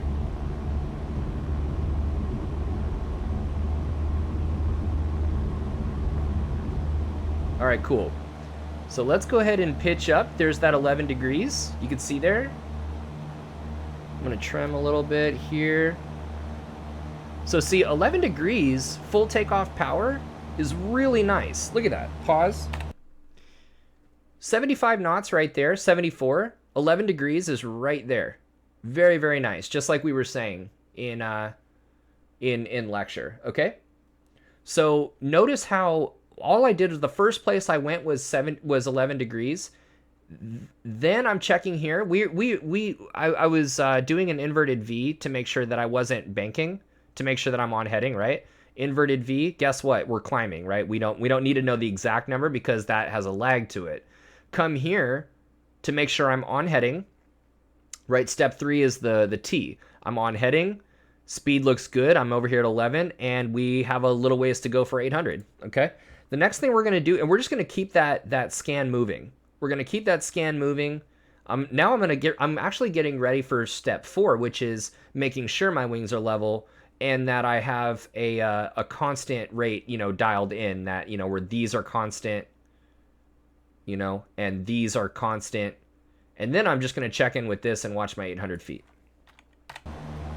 So I'm over here, my attitude indicator, I'm maintaining 11 degrees. There's 10, there's 11. Checking in with my airspeed. We're on heading. And I'm just like, you notice here with the 4-step scan, everything is chill right now. Everything is chill. Speed is going nowhere. And we got 600 for 800, right? And then we're going to be left turn heading 200. I'm trimmed out. Everything looks good. 100 feet to go. Getting ready for that 200. Here it comes. Boom. Okay. What's going on here? Let's look at what's actually going on. Now, we started a turn, right? Started our there's our 15 degrees, by the way. 10, 20, 30.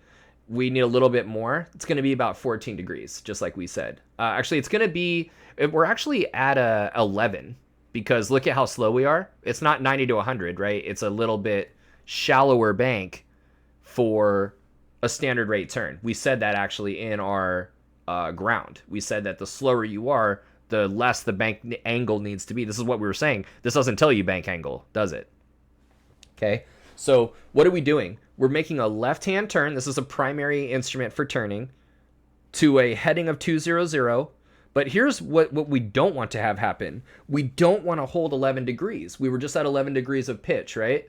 We don't want to hold 11 degrees in a turn because if the pitch attitude is constant and we increase bank, what do we know happens? The speed decreases, right? We are asking more of our airplane. So what do we need to do? If we're going to make that turn, no. You want less pitch. You want less pitch. If you increase your pitch attitude, you're definitely going to be slower.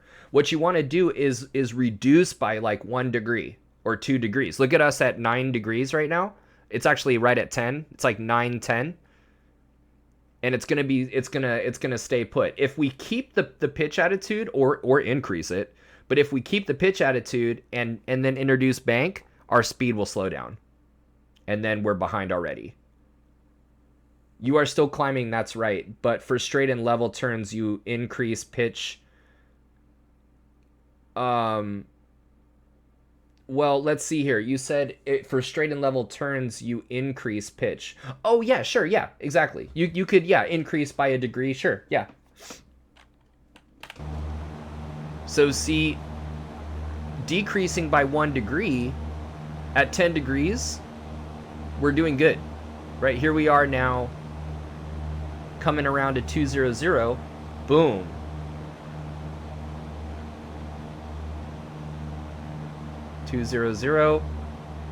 Now, we're at a safe altitude now at 1,200 feet. So we don't need to be holding VY, right? I want to pitch down for a cruise climb of 80 knots.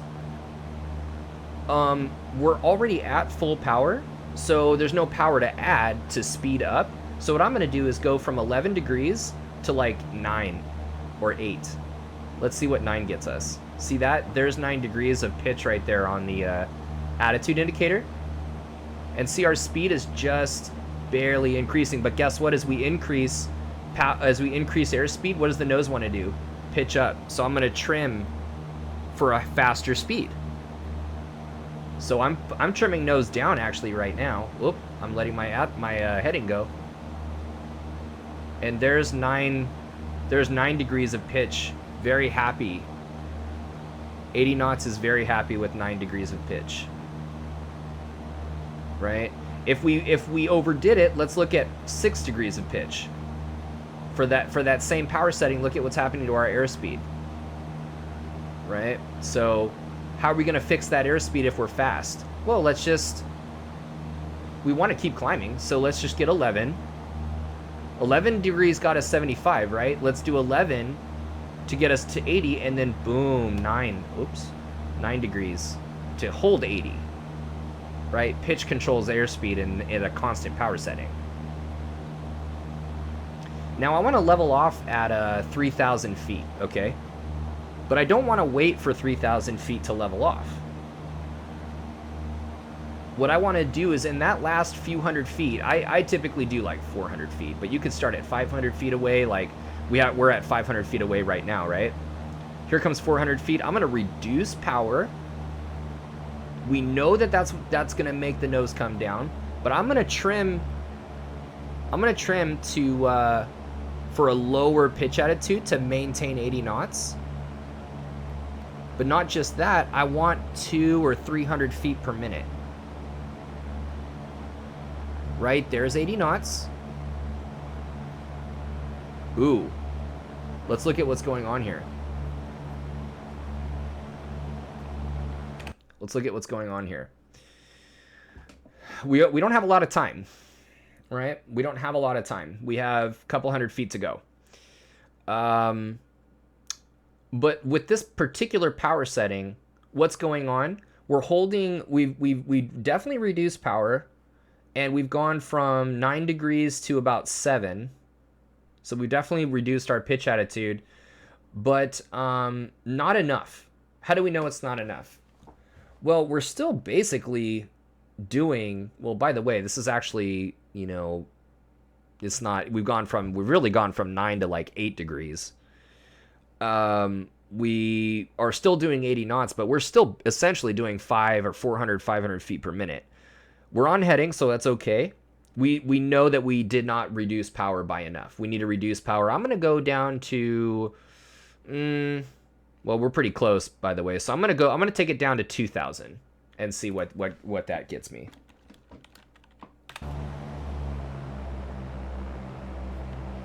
All right, I'm going to reduce my pitch attitude.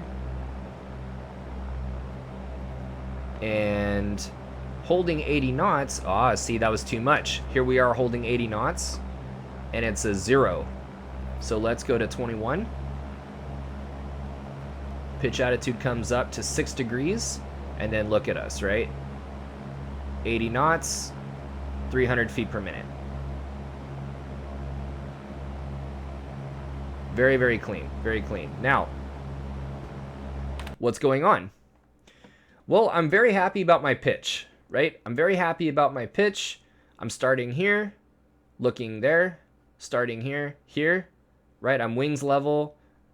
I'm 200 feet per minute. These agree. And I'm watching this, right? But what's going on here with the bank, right? The bank, the wings are level, but we drifted. We drifted 5 degrees.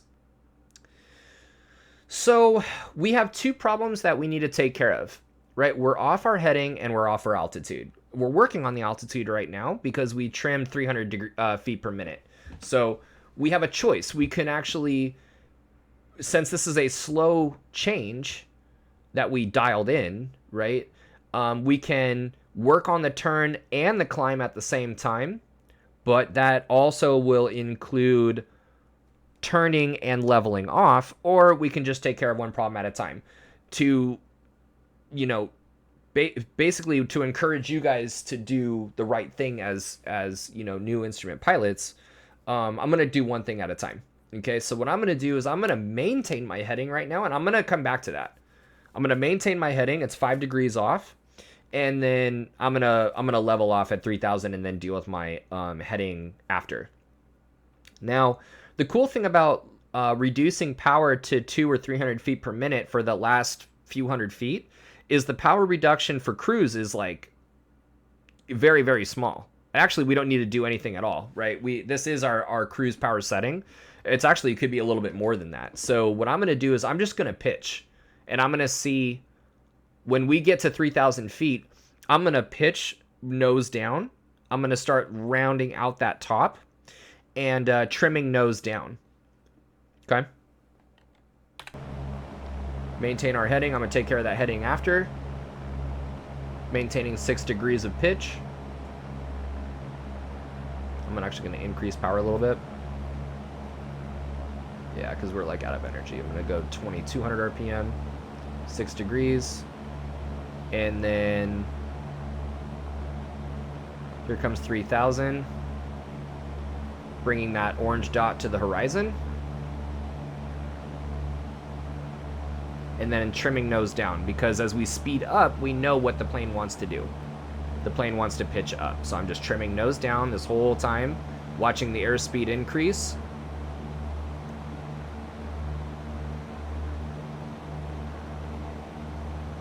Now, I don't want the airspeed to keep increasing, so what I'm going to do is I'm going to decrease power. Put that nose down. You want to, there's the altitude deviation, you want that 100 feet per minute descent as well. And we just want to trim. Dude, I accidentally took care of my heading problem. Damn it. I'm going to show you here Reverol in a second. Oh, I took my eyes off of it for a second. Hold on. I'm going to go for 100 knots and 3,000 here.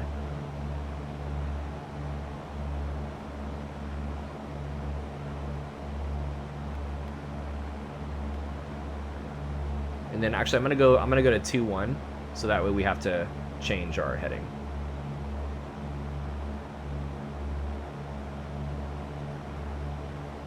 So I'm maintaining my heading. I'm trying to trim the airplane level 3,000 and 100 knots. And here we are. Not quite there, right? Okay, so you were asking about the trim. The trim is right there, in the center pedestal, like the center console, right there. And on my my yoke, it's a hotkeyed nose down or nose up trim. Okay, so what's going on? We're essentially 0 on the VSI. We're at 3,000. We're level pitch attitude. We're off heading. We're also off our speed. You see, we're slow. So what can we conclude? If we're at a 0 VSI at altitude, level pitch attitude, but slow, we need to add some power. Very, very slight power increase. I'm thinking about even 50 RPM, maybe like 2250. Just, you know, right in between these two lines and just seeing where that, all right, but there is no representation of your current trim degrees on the instruments. Have you have to activate tooltip for the wheel?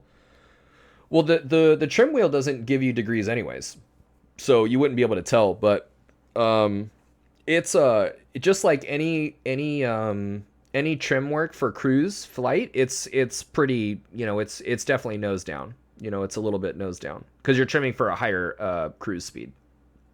So all I like to do, I don't even pay attention to where the trim is. All I know is what the instruments are telling me for how much trim I need. So if I'm trying to level off, I want to try and like have that VSI be 0, and I'm just very gradually introducing nose down trim to keep that VSI 0, assuming that the power setting is what I need it to be. Artificial tooltip on legacy setting does show how much degrees the trim on what you have, but I just hoped instruments could show it. Yeah, that's why I'm just really like, because I'd rather you focus on the instruments than, you know, the degrees of the trim. But yeah, I definitely, trim is hard to emulate in the sim, I feel. It's about the feeling of the pressure on, yeah. So that's why I'm just saying, like, more nose down trim, you know, like, it nose up trim and stuff, just more, I'm telling you, like, you know, no, more nose down, right? I'm telling you when I am trimming. So, we need to, we're here at a 0 VSI, right? We're here at essentially at a 0 VSI. And, God, I love the way that X-Plane, like, does its thing, dude. It's so real. It feels so real. Like, these things behave so real. Let's actually slow down a little bit more just to drive the point home. 90 knots. We want 100 knots, but let's go to 90. Oh, shit.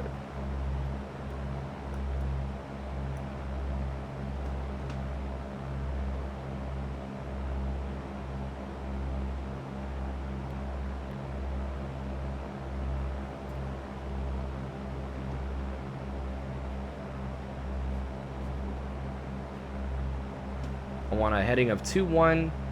I want to be off my heading, and I want to be off my speed. Very good.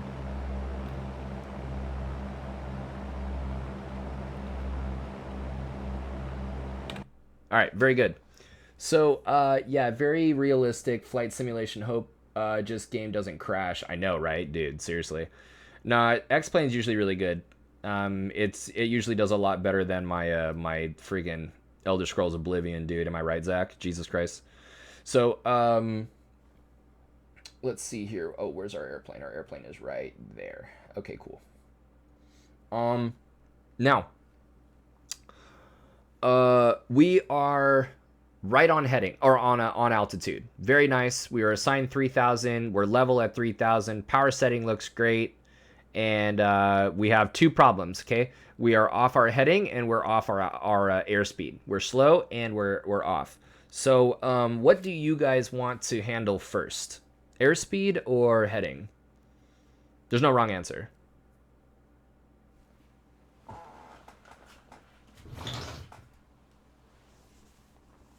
How about this?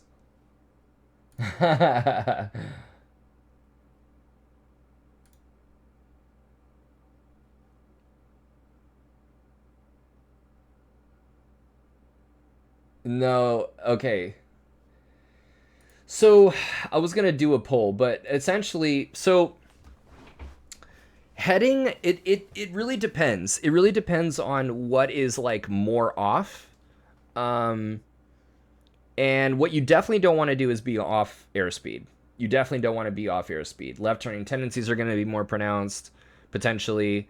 You could overspeed the airplane. The power setting could be way off and working the engine way more or not enough. If you're too slow, the angle of attack could be higher than you want it to be, right? The heading is also very important because okay, let's see, actually. My argument is it's harder to manage airspeed because you also need to set trim, all right? So actually, heading more important. In a controlled environment, ATC would definitely say heading.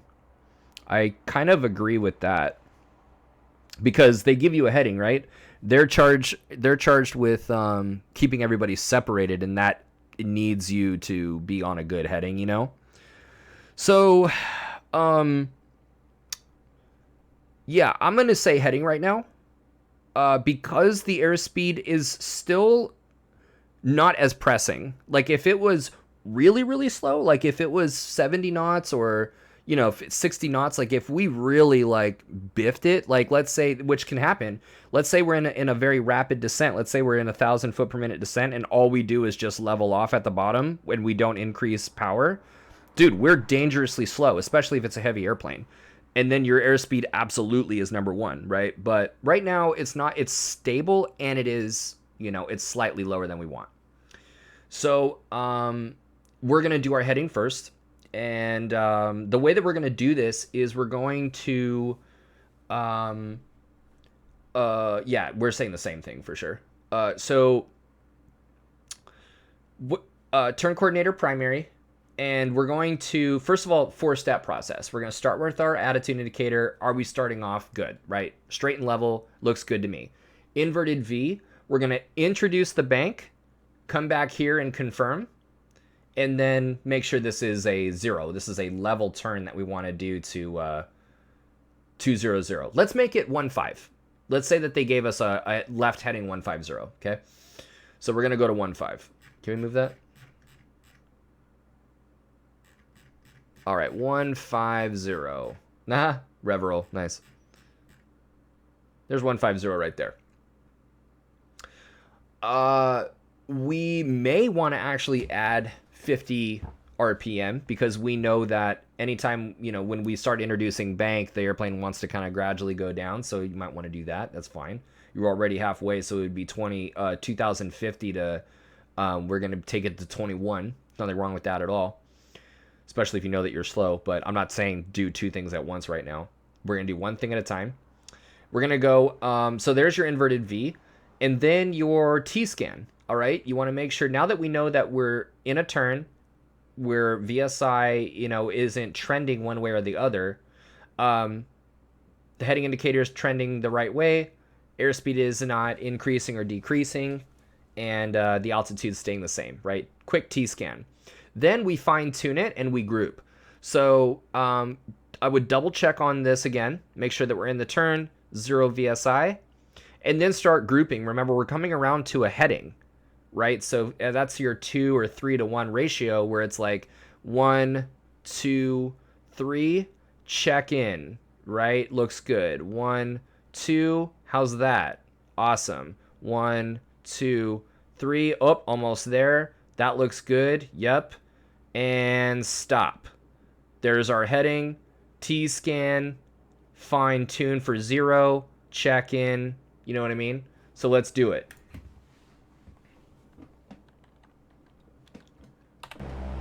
All right, so there's our 2100 RPM. Inverted V. There's the left turn. Make sure the VSI is 0.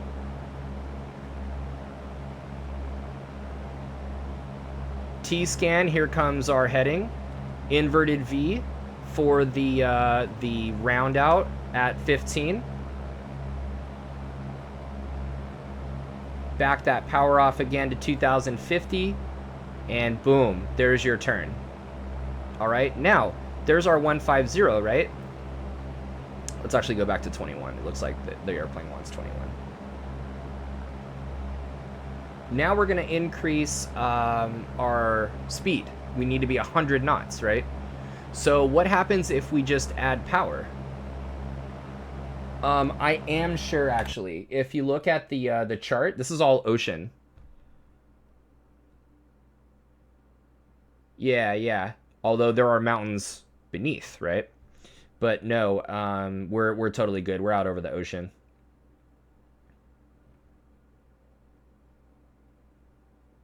Yeah, blinking plane right there. All right, cool. Although that's a very good question. So what we want to do is speed up. Now, we're trimmed for 90 knots apparently. Right? We're not climbing. My hand's off right now.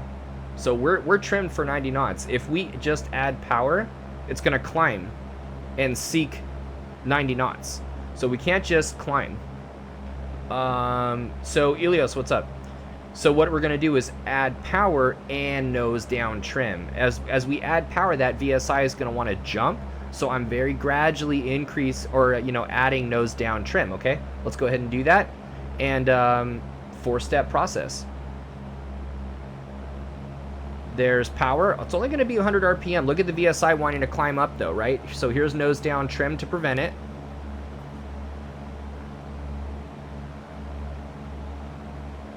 T-scan, we're on heading. Speed is rising and altimeter is unchanged, right?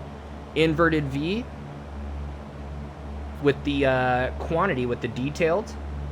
Wings are level, VSI is still 0. I'm still adding nose down trim, by the way, because as we increase speed, we need to trim for faster and faster speeds. All right. Notice how slow everything is being changed. Right? Very, very slowly. We're not adding 400 RPM or anything like that. Very, very slowly.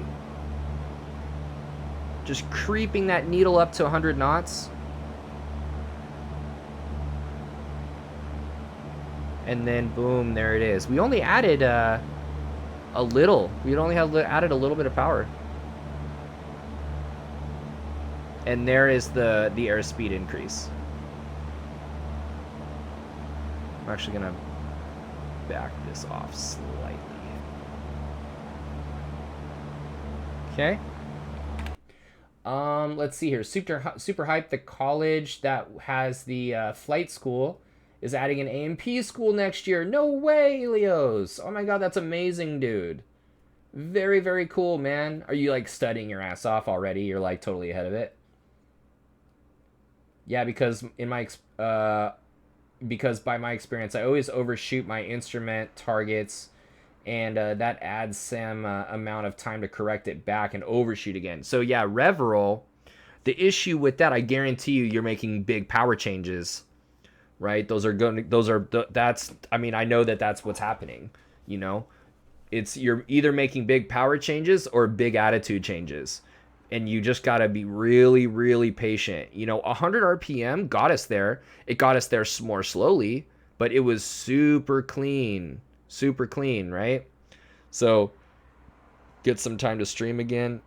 Where are you? Yeah, that's awesome, man. Fixation is something I had to overcome myself. Yes, Nexus, me, Everybody, every single instrument pilot, fixation and like fixating, right? Like on the power, or fixating on the heading, or fixating on the speed. You got to keep those eyes moving. 1 and 2 and 1. Now, let's do a descending turn.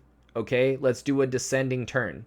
Looks like first class will be early fall. Boom, I love it, Elios. Can't wait to hear how it goes. Now, power and attitude for performance, right? We're gonna do a descending turn. They say descend and maintain 2005. Turn right heading 330. So we need to lose 500 feet, and we're gonna do a 180. Now we're gonna go 500 feet per minute, and we're gonna do a standard rate turn for 180 degrees. Both of those things, to lose 500 feet at 500 feet a minute and to do a standard rate turn at 180 degrees, both of those things take 1 minute, right? Both of those things take 1 minute. So let's go turn to the right. It's a descending right-hand turn. We're starting with the attitude indicator, and then boom, inverted V. A power reduction, first of all. Power and attitude for performance. Slight power reduction. Put that orange dot maybe a degree or 2 below the horizon. Inverted V. Standard rate turn to the right, and just a downward trend. That's all we're looking for. Inverted V, we want to make sure those numbers are spinning to the right, to the right, right? That the numbers are increasing, and we're just going to make sure that we're not, that we are aware that 3.3 is where we want to go. Make sure that the airspeed indicator is not increasing. We want to maintain the airspeed, by the way. That's going to be the main thing. Maintain 100 knots, standard rate turn, constant rate descent, right? 500 feet a minute. And the altimeter is going down, right? The T-scan is simple, because it's like we have a long way to go for the heading indicator. We have a long way to go for the altimeter. And we need to keep the power constant.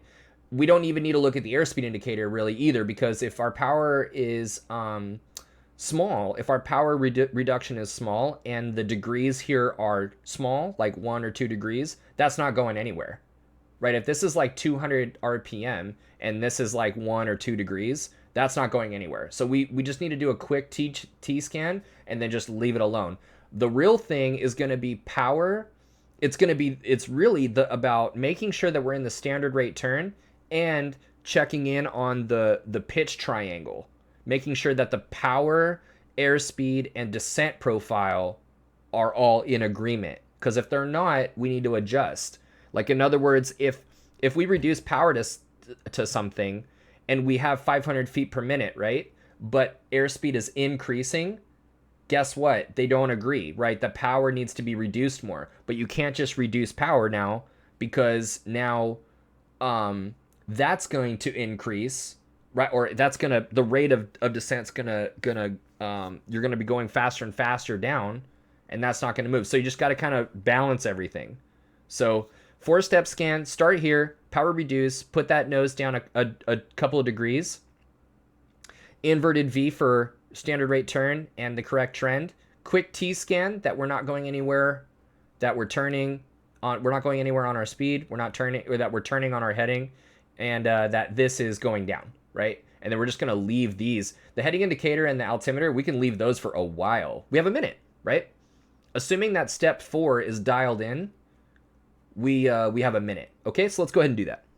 Descending turn, maintaining our airspeed, descending right-hand turn. Now, if we do this right and we quickly dial in a 500 foot per minute descent and we maintain a standard rate turn, we should be at a heading of 3.3 and 2,500 at the same time. Okay?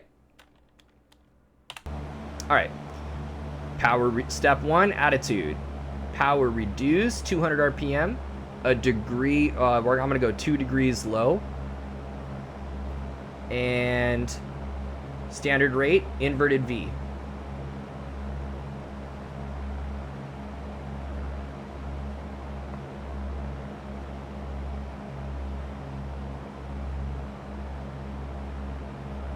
I'm going to trim a little bit nose up as well.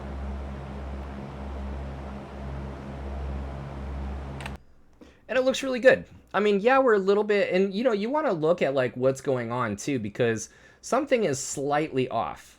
Something is slightly off. We're standard rate turn. We're about 90 degrees through it. We're about halfway through the headings, but we are behind on our altitude, right? We started our turn and then we worked on our altitude. So if we're halfway through our heading, we should be here with our altitude, right? But so we're about 100 feet above where we should be. That's the first thing. So what I might want to do is, in order to make that end up here by the time we're 2005, I might want to make that VSI 600 feet a minute, right? The problem is with the current power setting at the current descent rate, we're fast. So if I don't do anything with that power and I make that VSI 6, that's definitely increasing. The power is definitely increasing. So something has to change power-wise, right? I'm thinking we go a full 100 RPM. We go 1900 and see where that gets us. If we go 1900 RPM and maintain 500 feet a minute, that airspeed should go down. And we'll see what that gives us. Because if that airspeed is going down, then by the time it goes down to 100, we should be able to pitch for 600 feet a minute, and then that'll actually stop decreasing. Right? Let's look at what happens. I'm gonna reduce power though. That's my first move, is 1900 RPM. Okay, looking at right here on the attitude or on the tack. And that's actually that's 2000, not 19. Okay. So yeah, that actually does work. I'm gonna speed this up a little bit. There's 600. 500, we caught that up. And there's our heading. And yeah, we're a little bit early, but that's okay. I'm going to increase power because here comes my cruise altitude, but I don't want to just level off because then I'll really slow down. So I'm increasing power, VSI 0, and that should make our speed come up to 100. It's insufficient, right? So I'm going to increase power, keep that VSI 0, and that should bring our power up, or our speed up, rather. Sorry. There we go. Take 50 away. That looks pretty good. Let's try that. Let's actually slow down to 90. Same thing. Level pitch attitude, 2,590. Okay, so I'm going to reduce power. I'm going to trim nose up for a slower speed. And as I trim nose up, right, as that VSI keeps wanting to go down, I'm just trimming nose up to prevent it from going to below 0. But as I do that, look at what the speed's doing. Right, and there's 90, increase power to sustain. I'm gonna go 2100 RPM. And then now look at it. Pinned at 90, VSI 0. Now with that, let's go back. Let's do a left-hand turn back to heading of 1.5, 500 foot per minute climb. I'm gonna try and be better about that. So I'm gonna go add power, put that up about 6 degrees, standard rate turn.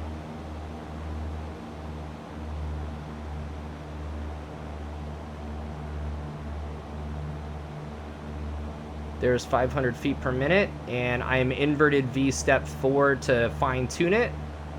It all looks pretty good to me. I'm actually gonna add a little bit of power. I'm a little bit underpowered right now. There's halfway and halfway, right? I'm actually a little bit behind. So I'm gonna reduce my bank angle just above standard. Bring that up.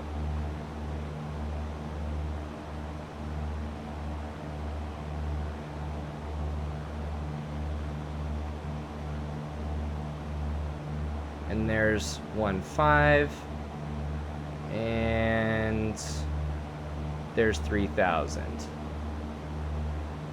And there's 90. Reducing power.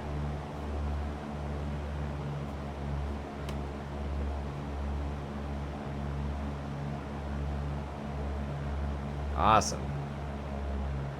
Yeah.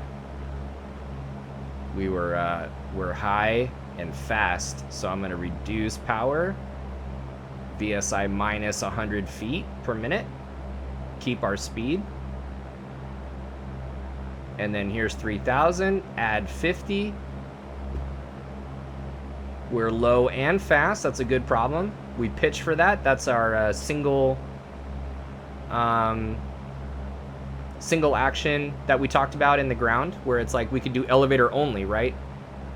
Low and fast is an elevator only problem. And there we go. All right. Now let's look at something even more interesting. Let's look at a descending slowing down in a descent. This totally happens, right?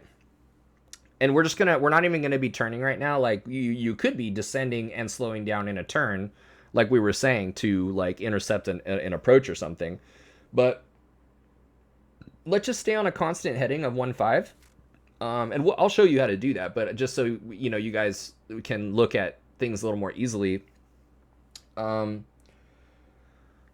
gonna stay on this heading of 1.5 and descend and maintain 2005. I'm gonna do it at 500 feet a minute, but I want to slow down to 80 knots, let's say. Okay.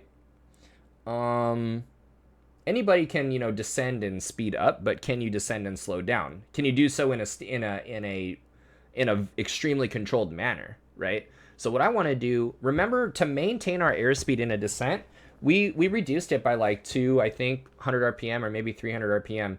I'm gonna take this down, instead of 2,000, I'm gonna take this down to like 19, or actually I'm probably gonna take this down to like 18. All right. Probably take it down to 18. Now remember what we said. We want to descend and slow down. It's a hard thing to do. So it's going to be kind of a lot of power that we want to reduce. We don't want to do it all. We don't want to chop the power, but we do want to reduce it pretty appreciably, right? Now we don't just want, if we reduce power by a lot, the controls are going to be really heavy in our hands. So what we need to do, the VSI is going to want to really dip down. So what we're going to do is trim nose up, right? But we don't want to make a big power reduction and trim for a 0 VSI, because then our airspeed is going to be way low, right? What we want to do is let the nose come down. We want that VSI to come down, but we want to control the rate of that trend changing with nose up trim. So what I'm going to do is I'm going to cut that power to like 1800 RPM. I'm going to let that VSI come down, but I'm going to trim it so that it stays at 200 feet per minute, or 3 or whatever 100 feet per minute. And then I'm just going to like observe what's going on. I'm going to make sure that I'm on heading, and I'm going to make sure that that airspeed indicator is trending good. I don't need to look at my altimeter for sure, because we already know what that altimeter is going to be saying, right? So why burden ourselves with more? We need to look at it later, but not right now. You know, 500 feet a minute. For 500 feet, that's 1 minute. You know, we have a lot more stuff to take care of in this 1 minute than like staring at our altimeter. We already know what it's telling us, right? So I'm going to go back down to 18. That's 2,000 right here, 19, 18. I'm going to bring the power to, I almost want to bring it to 17 and just see. You know what I'm saying? Because 500 feet per minute is actually quite a descent rate. So it's not out of control. It's not 1,000. I'm actually going to bring it to 17. I'm going to see what 17 gets me. Okay. So this needle right on that one. And then I'm going to trim for that VSI right there. I'm going to stay on heading, and this should be decreasing, but at a very slow rate, right? All right. I do want you to notice something, by the way. At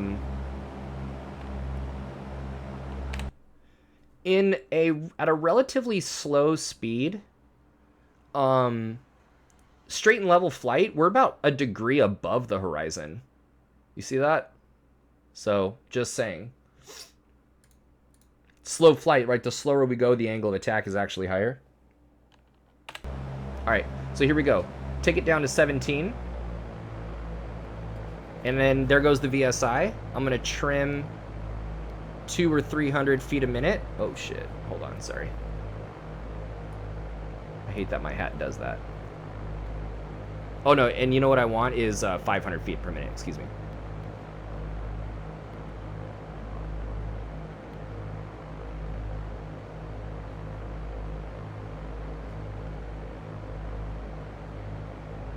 And then there we go, just inching our way toward 80.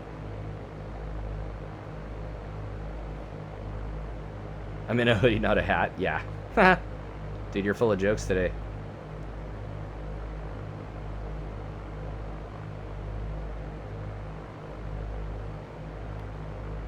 So a little bit more nose up trim, actually. That was a pretty big power adjustment. Oh, and here we are at 17. There we go. That's why. We want a couple hundred feet per minute now. We actually should have been doing that. I'm going to increase power to level off. There's 2,500. And there's an extra 50 just to stay put. Actually make it 100.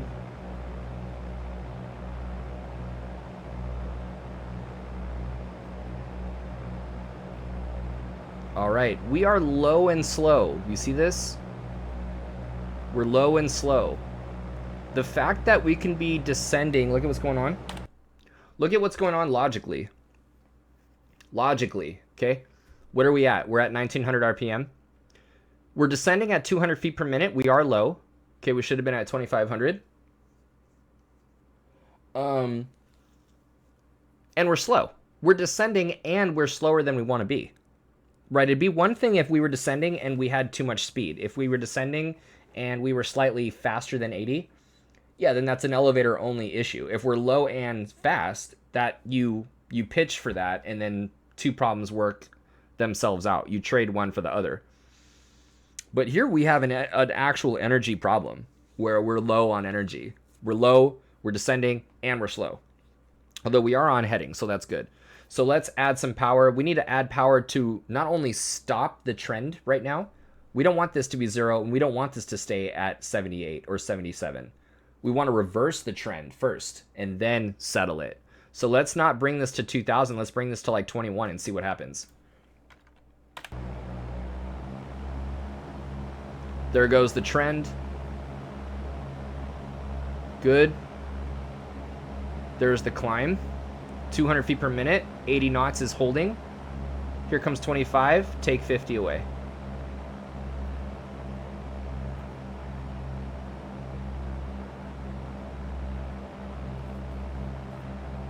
Very good. Very good, very good, very good. All right. Awesome, awesome. Now, one of these, so we've talked about straight and level flight. We've talked about altitude and heading deviations, how to correct slowly and small incrementally. We've talked about multiple, how to increase your number of plates spinning, how to do, first of all, how to prioritize problems, one problem at a time, and then how to work out two problems at once. Let's start talking about actual maneuvers. One of the first maneuvers that you actually these are all basic maneuvers, right, that we're doing: turns, climbs, turning, climbs, descents, straight and level flight. One of the actual more advanced maneuvers that you learn to do is what's called the vertical S, and the vertical S is a maneuver when you are doing 500 feet per minute climb to 500 feet above, and then descending at 500 feet to 500 feet below, right? So we'll start here at 2,500, let's say. We're going to speed up to 90 knots. We'll hold 90 knots through the whole thing. We're going to go 500 feet up and then 500 feet low. 500 feet up, 500 feet low. When you're more advanced than that, it's going to be on a constant heading, right? When you're more advanced, you can actually introduce turning into that climb. 500 feet per minute climb for all the way around for a 360, and then go the other way for a descent, right? You could even switch it up. So let's maintain our heading. I'm actually going to go to a heading of south. And I'm going to speed up to 90 knots, and we'll go 5, 5, 5, 5.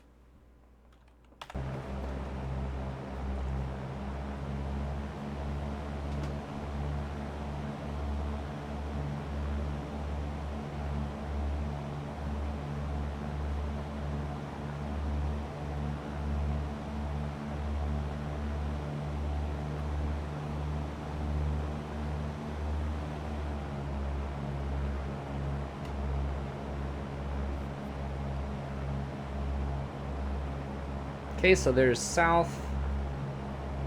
I'm going to descend and slow down. Trying to get this trim figured out. There's 25.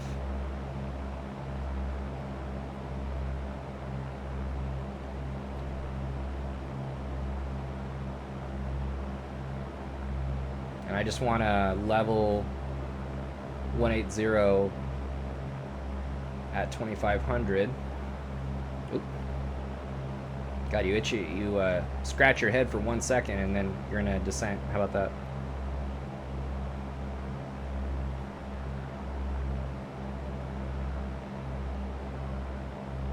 Okay, there's 90 knots. Alright, looking good. Let's see if I can get this trim totally dialed in.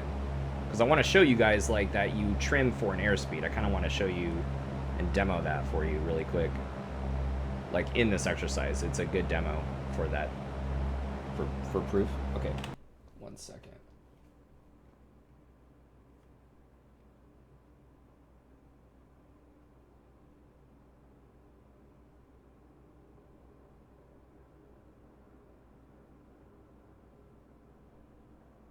Sorry guys, 1 sec.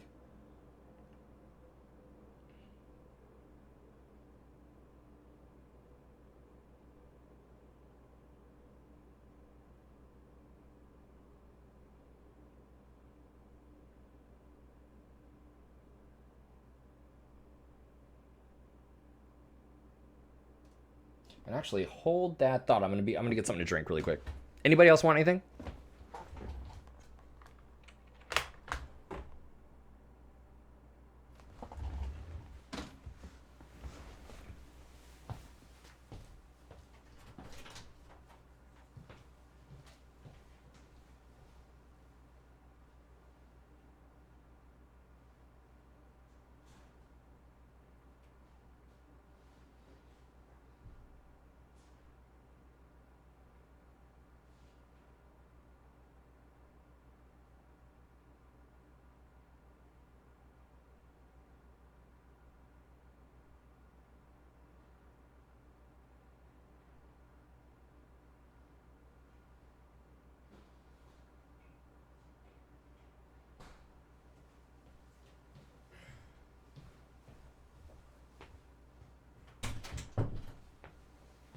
Oh my god.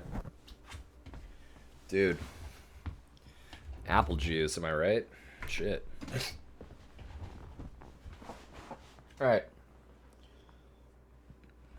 Let's talk about the vertical S. I'm going to... Okay, right there.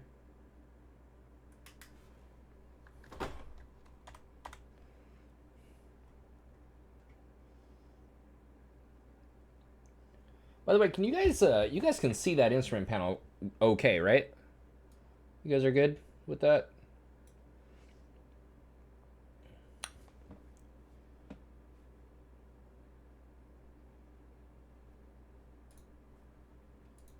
All right, cool.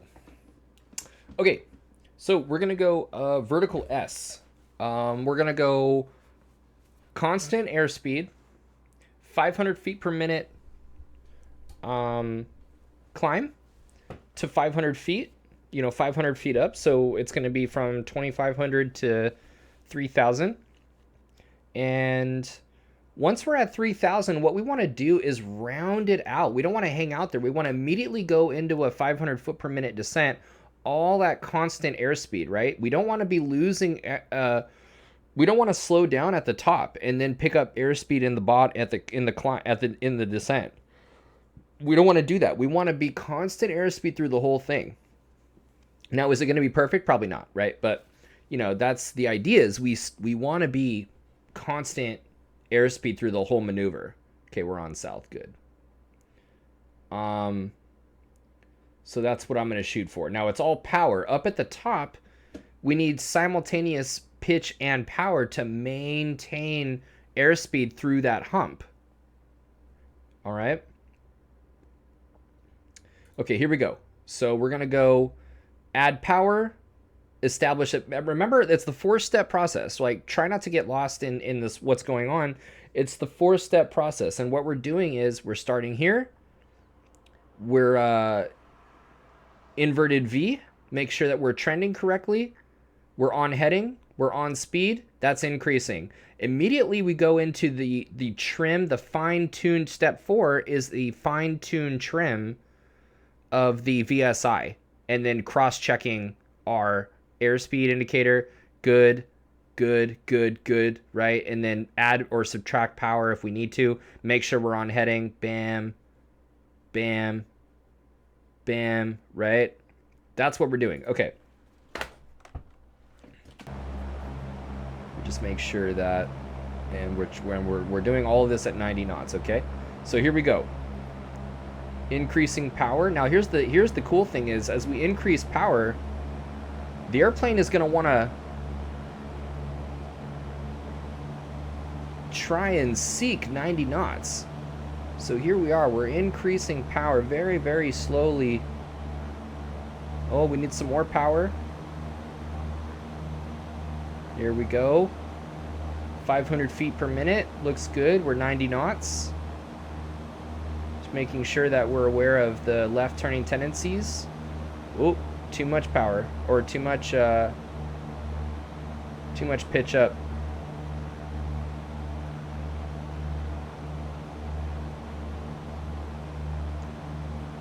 .90 knots, 500 feet per minute. Looks like at 2,300 RPM, it was 6 degrees. We need to note that. All right, power reduce.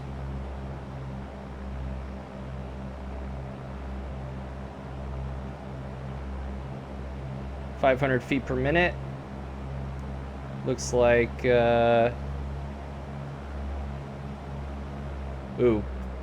looks like we need what, 1900 RPM.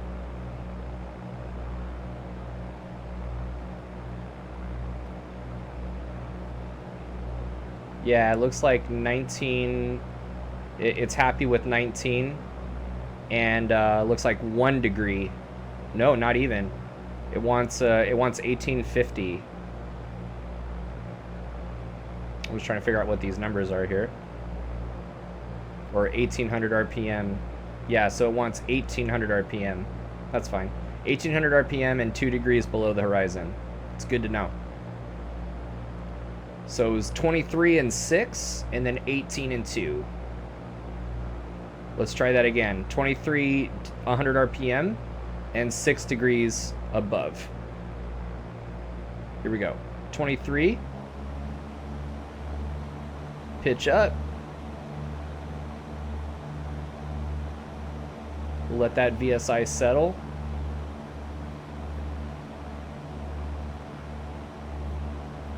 And by Jove, look at that. 2,300 RPM. 6 degrees of pitch. Now let's get back over to south though.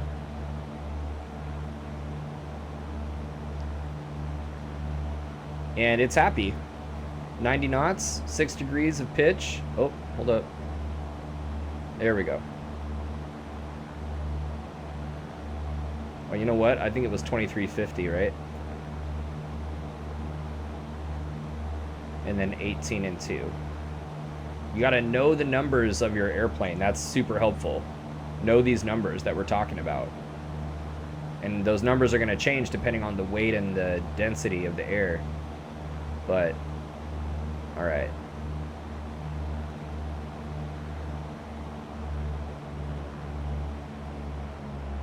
And I'm just really gradually changing power. And there's 18. 18 and 2.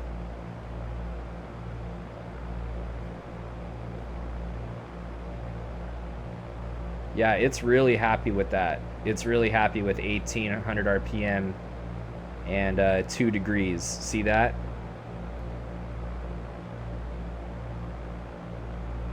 It's really happy with that. That's really good. That's good to know. So know the numbers. Know your aircraft's numbers. I'll do that one more time.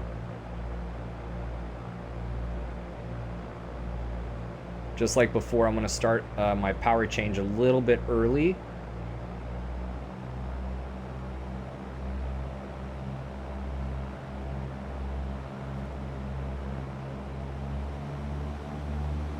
$23.50 it wanted. $23.50 and 6. 6 degrees right there.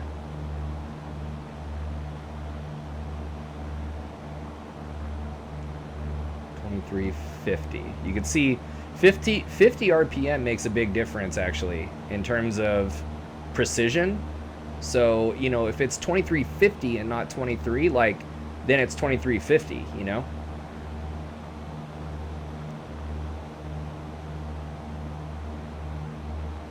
Now this time I'm going to add a turn to it.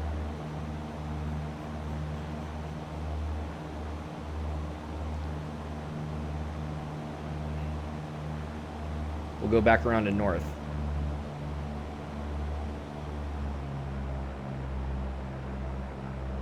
There's 3,000.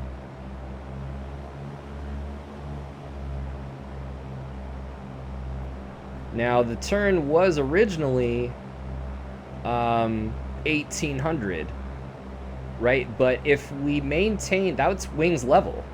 Oh yeah. So let's say we want probably like 19.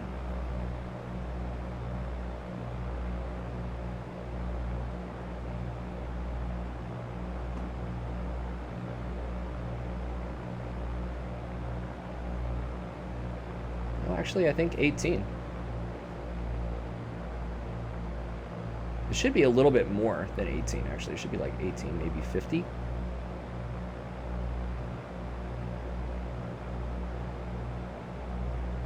Let's go for another 500. Let's try and figure out this problem, because see, we're speeding up, right? So we need a little more nose up trim.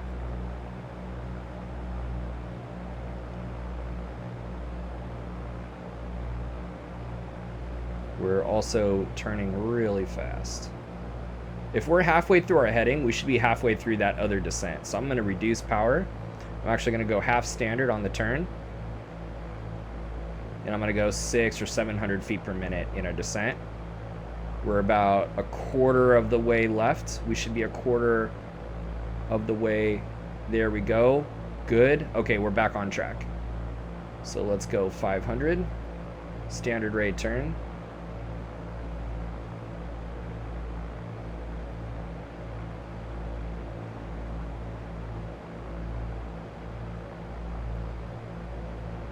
Not bad, but I do want to increase power to maintain our 2000. This sim has modeled that really, really well. That was pretty great. And for the sim to have done that as it would in real life, like, that's incredible. That's actually really incredible. That feels extremely real. Yeah. Let's add, what is that, 21 then, I guess, at once.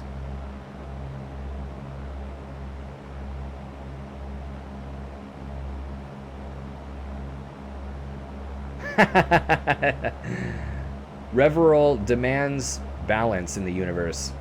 Too much praise. Time for a crash. Let's go climbing turn.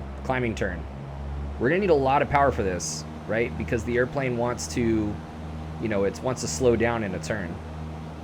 Or, you know, when we climb and turn, you know, it's pretty hardcore. So let's go our standard rate. Trim for 500 feet per minute.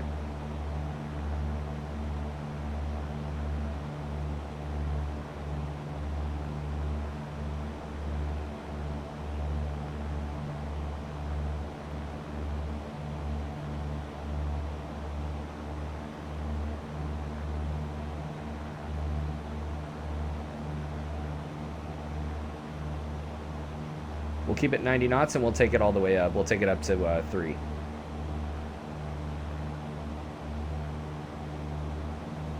Looks like 24 is what it likes.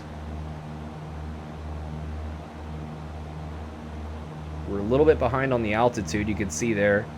We're already sweeping through we're coming around to the halfway point through that last 180. So I'm gonna climb here a little bit more hardcore. There we go, halfway, good.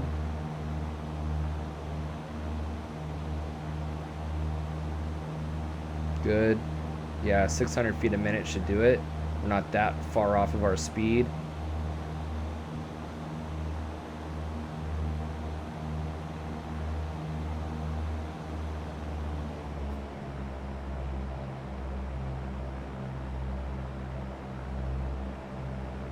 .500 feet per minute. Let's go do a 500 foot per minute turn in the other direction. It wanted 18.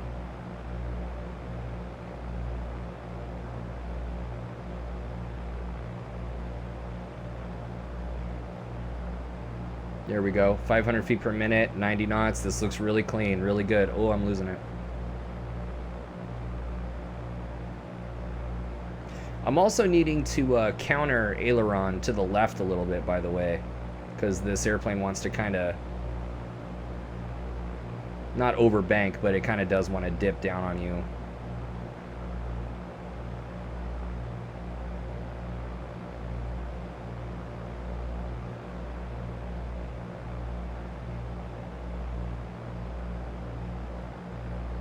See, look how behind we are. We're not even, look at this. We're great on speed, but look at this. We're through our first 180, right? This marker right here, we're through our first 180, and we're not even halfway done through the first 500 feet. So what we need to do is increase this to like 800 feet a minute and reduce that rate of turn as well. You agree? It's a really good sim, and I can't wait for it to be flashed out.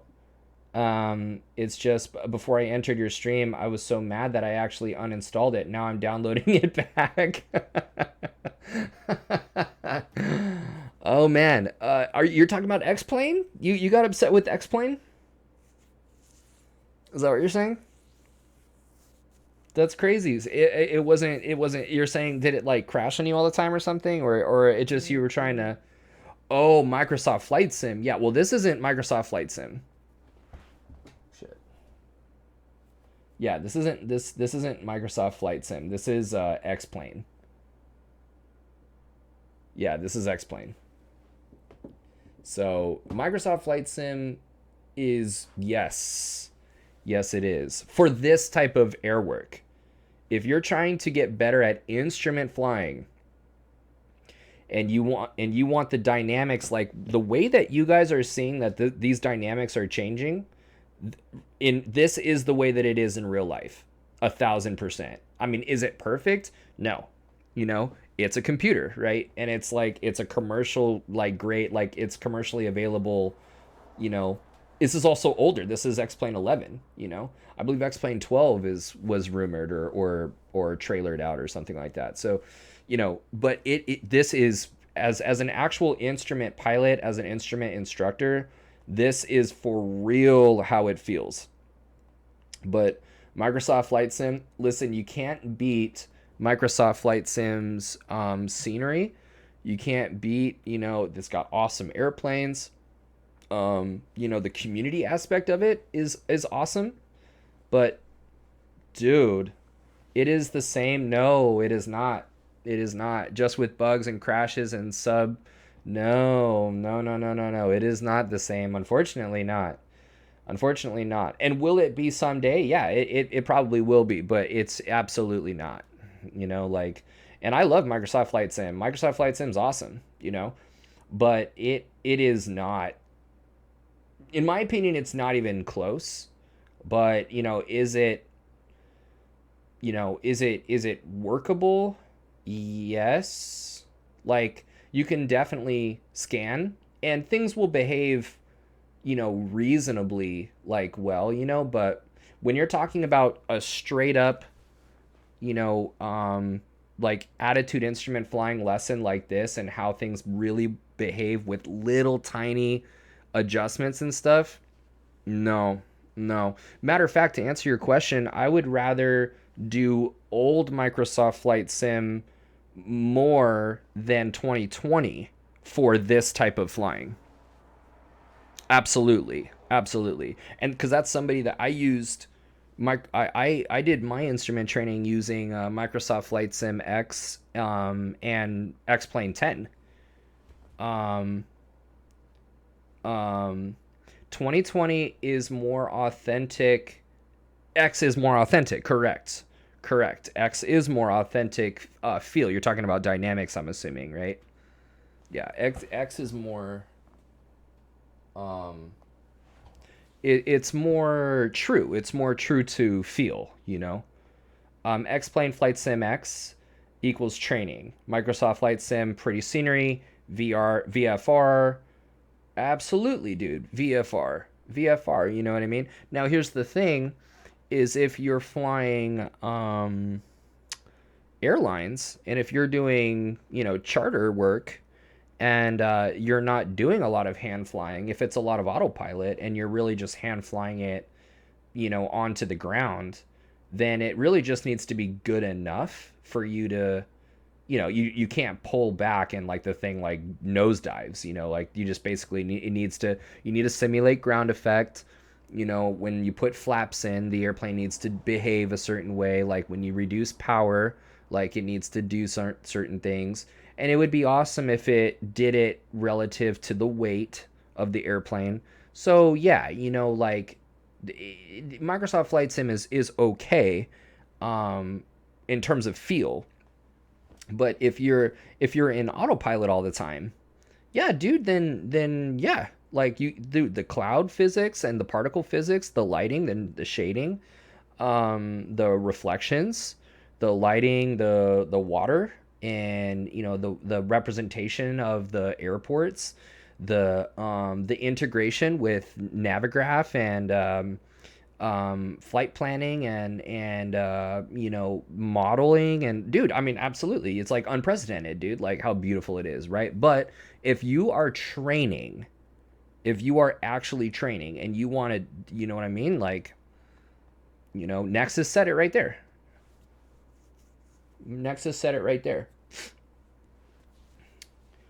Yeah, by a mile, you know what I'm saying, like, you know but like one of my favorite airplanes to fly is the working title CJ4 in Microsoft 2020. Between all of the airplanes in X-Plane and Microsoft Flight Sim, dude, like I mean, that is a really fun airplane to fly autopilot and by hand. But dude, it's just you can't compare. Like, you can't, what we're doing tonight you can't do in 2020. That's just the fact. You just can't do it. You know. Now, I'm not using a super expensive yoke. Maybe that has something to do with it. It shouldn't have anything to do with it, though. So, you know what I mean? Let's see here. I'm a little behind. It says, you guys are saying X-Plane is a program my computer can handle. Oh, Goober, what's up, dude? I'm sorry, even more so. I'm in an autopilot all the time. I am mainly the SJ9. Oh, the Cessna, the Longitude. Oh, you know what? I haven't been in that, but a student that I train in real life, he was just talking about, we were doing a nighttime pattern tonight. He was talking about that. He said the Longitude is the shit.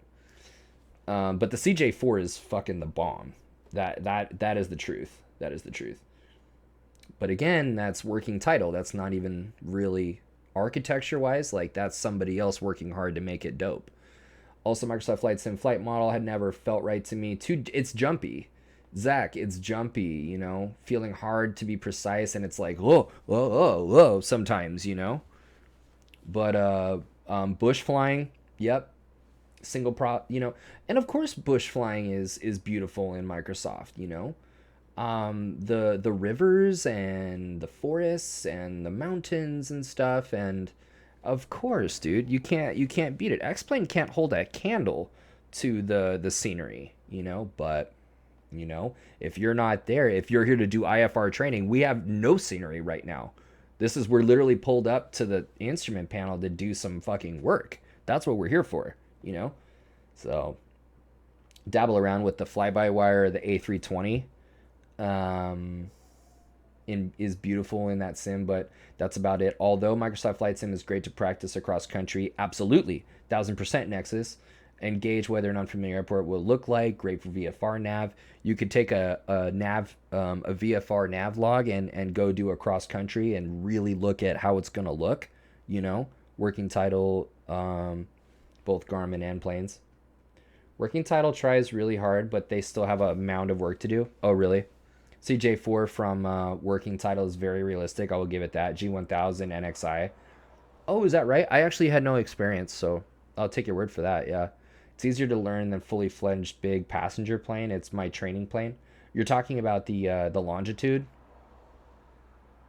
Yeah, that scenery does not help when the game is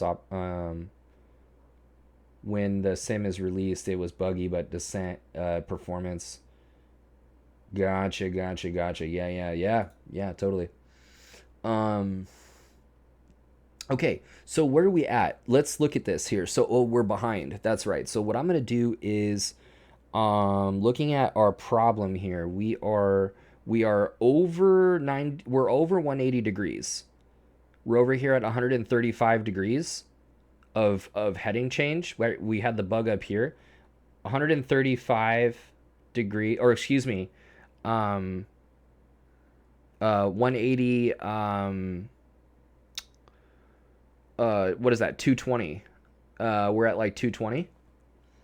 um and yet we're over halfway through the headings, and we are less than halfway through the altitude. So we need to pitch down. We need to bring that dot a couple degrees below, bring that VSI down to like 700 feet per minute. But we need to do something with power, or else that's going to increase. So let's bring the power back to like 17 or even 16. Let's go 16 and see what that gives us.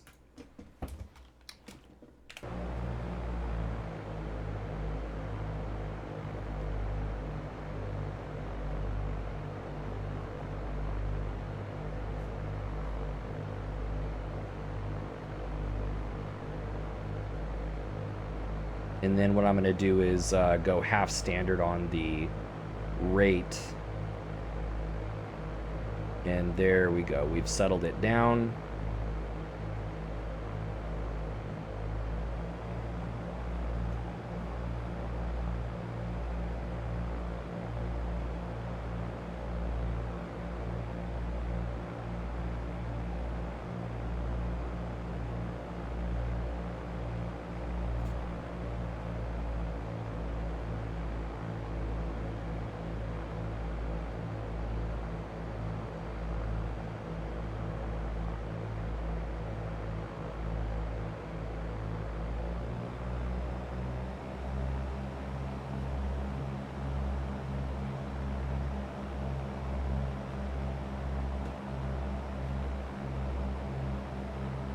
Cool.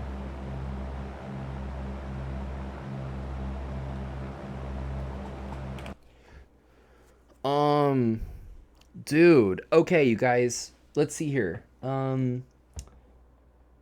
performance has been spotty for me as well. They'll nail it someday, hopefully. That's what I also wish for.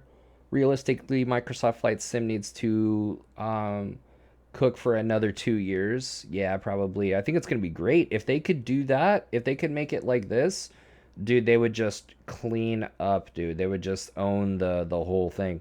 The day they fix that optimization, they add realistic system comparable to X-Plane. It will be a no. Absolutely, I couldn't agree more, dude. I could not agree more. I look forward to that as well. Um, Actually can mod realistic flight characteristics right now from working title, actually in certain planes. Oh, that's really cool. You did it for the longitude. That's awesome, man. Okay, guys. So that's it for Attitude Instrument Flying for tonight. Tomorrow, I'm thinking 8 p.m. I want to update my schedule. I'm going to hop off here and get at some Oblivion actually before bed. But I want to say tomorrow I will update my schedule tomorrow, my Twitch schedule. Tomorrow is Private Pilot Ground and Sim Wednesdays. We're going to be looking at the 4 forces of flight. Again, December is for Ground and Sim Wednesdays. December is oh, what did I forget?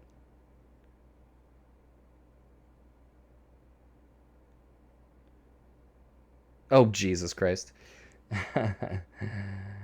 We could act well, you know what I wanted to do is next Tuesday is airplane instruments, and so I want to dive more deeply into the actual instruments and how they work and what are some of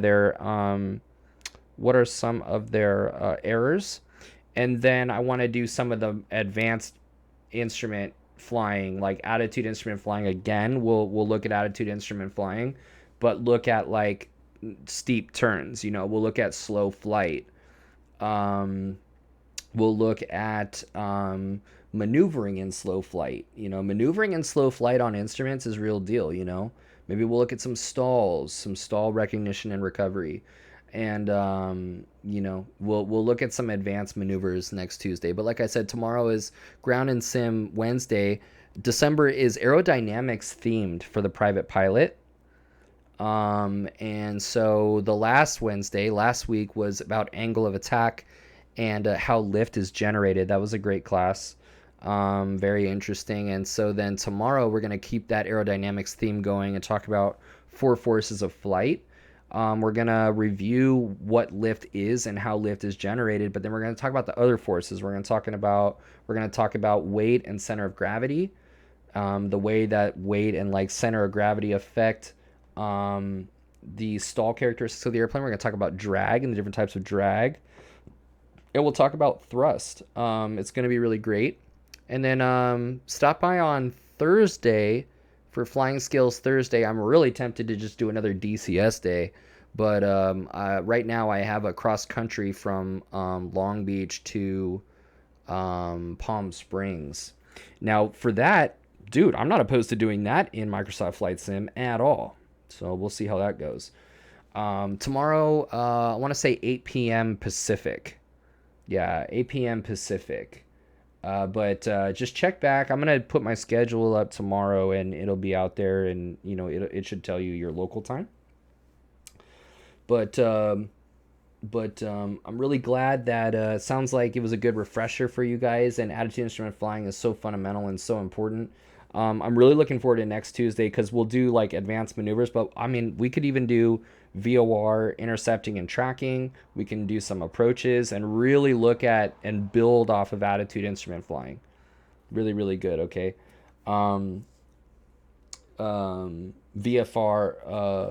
let's see here. Today's lesson was excellent, very thorough, well presented. Thank you very much, Ordinary. I'm so glad. Thank you so much. Your controls. Now, Nexus, talk to me about your controls, right? Is that something that allows somebody else to control my sim? Is that what's going on? Or am I tuned in to somebody else's? I think I'm tuned into somebody else's, right? And I can help them. I can show them what to do and like they can do it and then I'm watching what they're doing or something like that, right? It's something to do with that, right? Because if that's the case, you know what would be really cool would be to do you are in your own sims. Either person connected can take controls of the sim. No way. So, one thing I'm thinking about, by the way, does X-Plane have co-piloting? I think that is what Nexus is actually talking about with your controls. And it is paid. Okay, I would do that. And it's for Microsoft Flight Sim. That's okay too. I would absolutely, you know, one thing I can do is a your controls night maybe, where somebody in here can can do it, and we can actually do some flight instruction, just like I would do in the real airplane, you know, and just walk you through certain things. That would be really, really cool.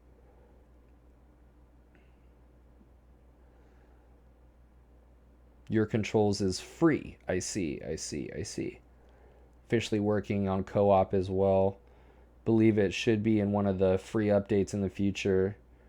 Yeah, so I'm definitely thinking about doing that. That would be cool because, you know, like that's the other thing is like I want to do it, and then that's the way you do it in real life would be like I do it and then you do it. You know, I'll do it and I'm going to point out certain things and then you do it.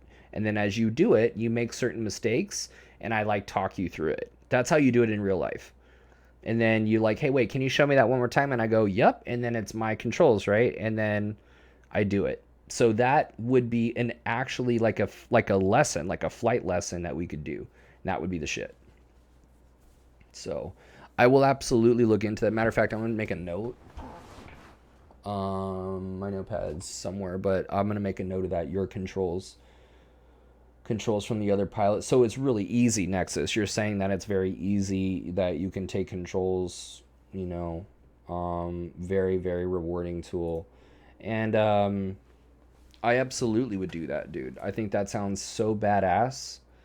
And that would be really cool to have, you know, like if you're a sub, like if you're a subscriber, and, you know, what we can do is whoever has your controls, we pop in the voice channel on my Discord, and we straight up like be in the airplane together and we do it, you know. That would be the bomb. That would be the shit. So I'm loving that idea. Great for basic stuff like this. Some bugs here and there, but associated with GPS not showing the same variable. Dude, I'm so down for that. And you know, there's my notepad right there.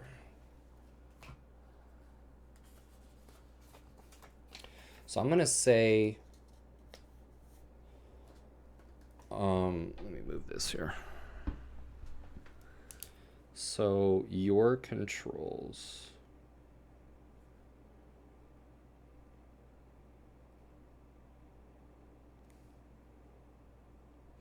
I'm going to say your controls or X-plane equivalent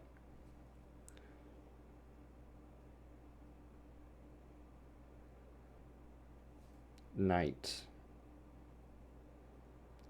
for subscribers.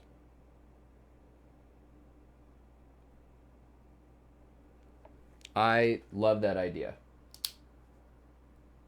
Reverol, I would love that. I would absolutely love that. And Nexus, that is a fantastic idea. Right there. I don't know if you could see that, right? Your controls, I'm going to look into that. I have a relatively light student load right now. In fact, I think I'm home almost all day tomorrow. I think I only have like a ground session, but I'm basically at home. That would be so unique, you know?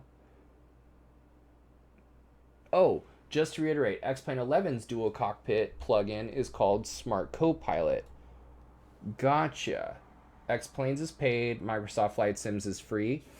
Depending on what we're doing, I mean, I would need both, right? I would definitely need both, and I don't mind paying for it. It's probably not that much. It's probably like 40 a year or something like that. It's probably like 30 a year or something.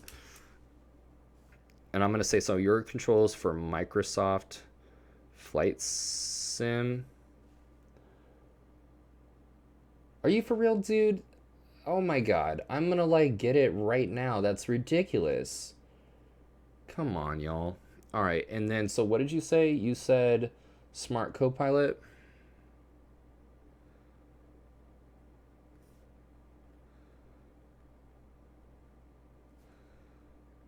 Is for X-Plane.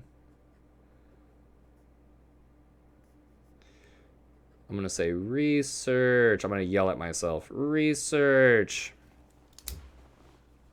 Yeah, smart. Yeah. Oh, smart co-pilot. Okay, dope. Thank you. You know what, you guys, this is the other reason why I love doing this is because dude, you guys are awesome. You're over here like really first of all, you're totally enthusiastic about like what I'm trying to do. And the other thing is you're like helping me make it better. That's really where it's at. And by helping me make it better, you help make it better for everybody else. And exactly, Nexus, like that's what I'm saying. Like you're the shit. Like what are you talking about, dude? Like this is awesome, you know? And all you guys are awesome. So thank you guys so much for hanging out. I'm gonna be back like right now. Actually, I'm just gonna change. I'm on, I'm wearing the exact same stuff. I was like, I came immediately from flying like with a student who fucking killed it. By the way, he's so good. Um, and so I'm like still in my work stuff. So I'm just gonna like change into something like more chill like for nighttime. Like take my I don't even take my shoes off, dude.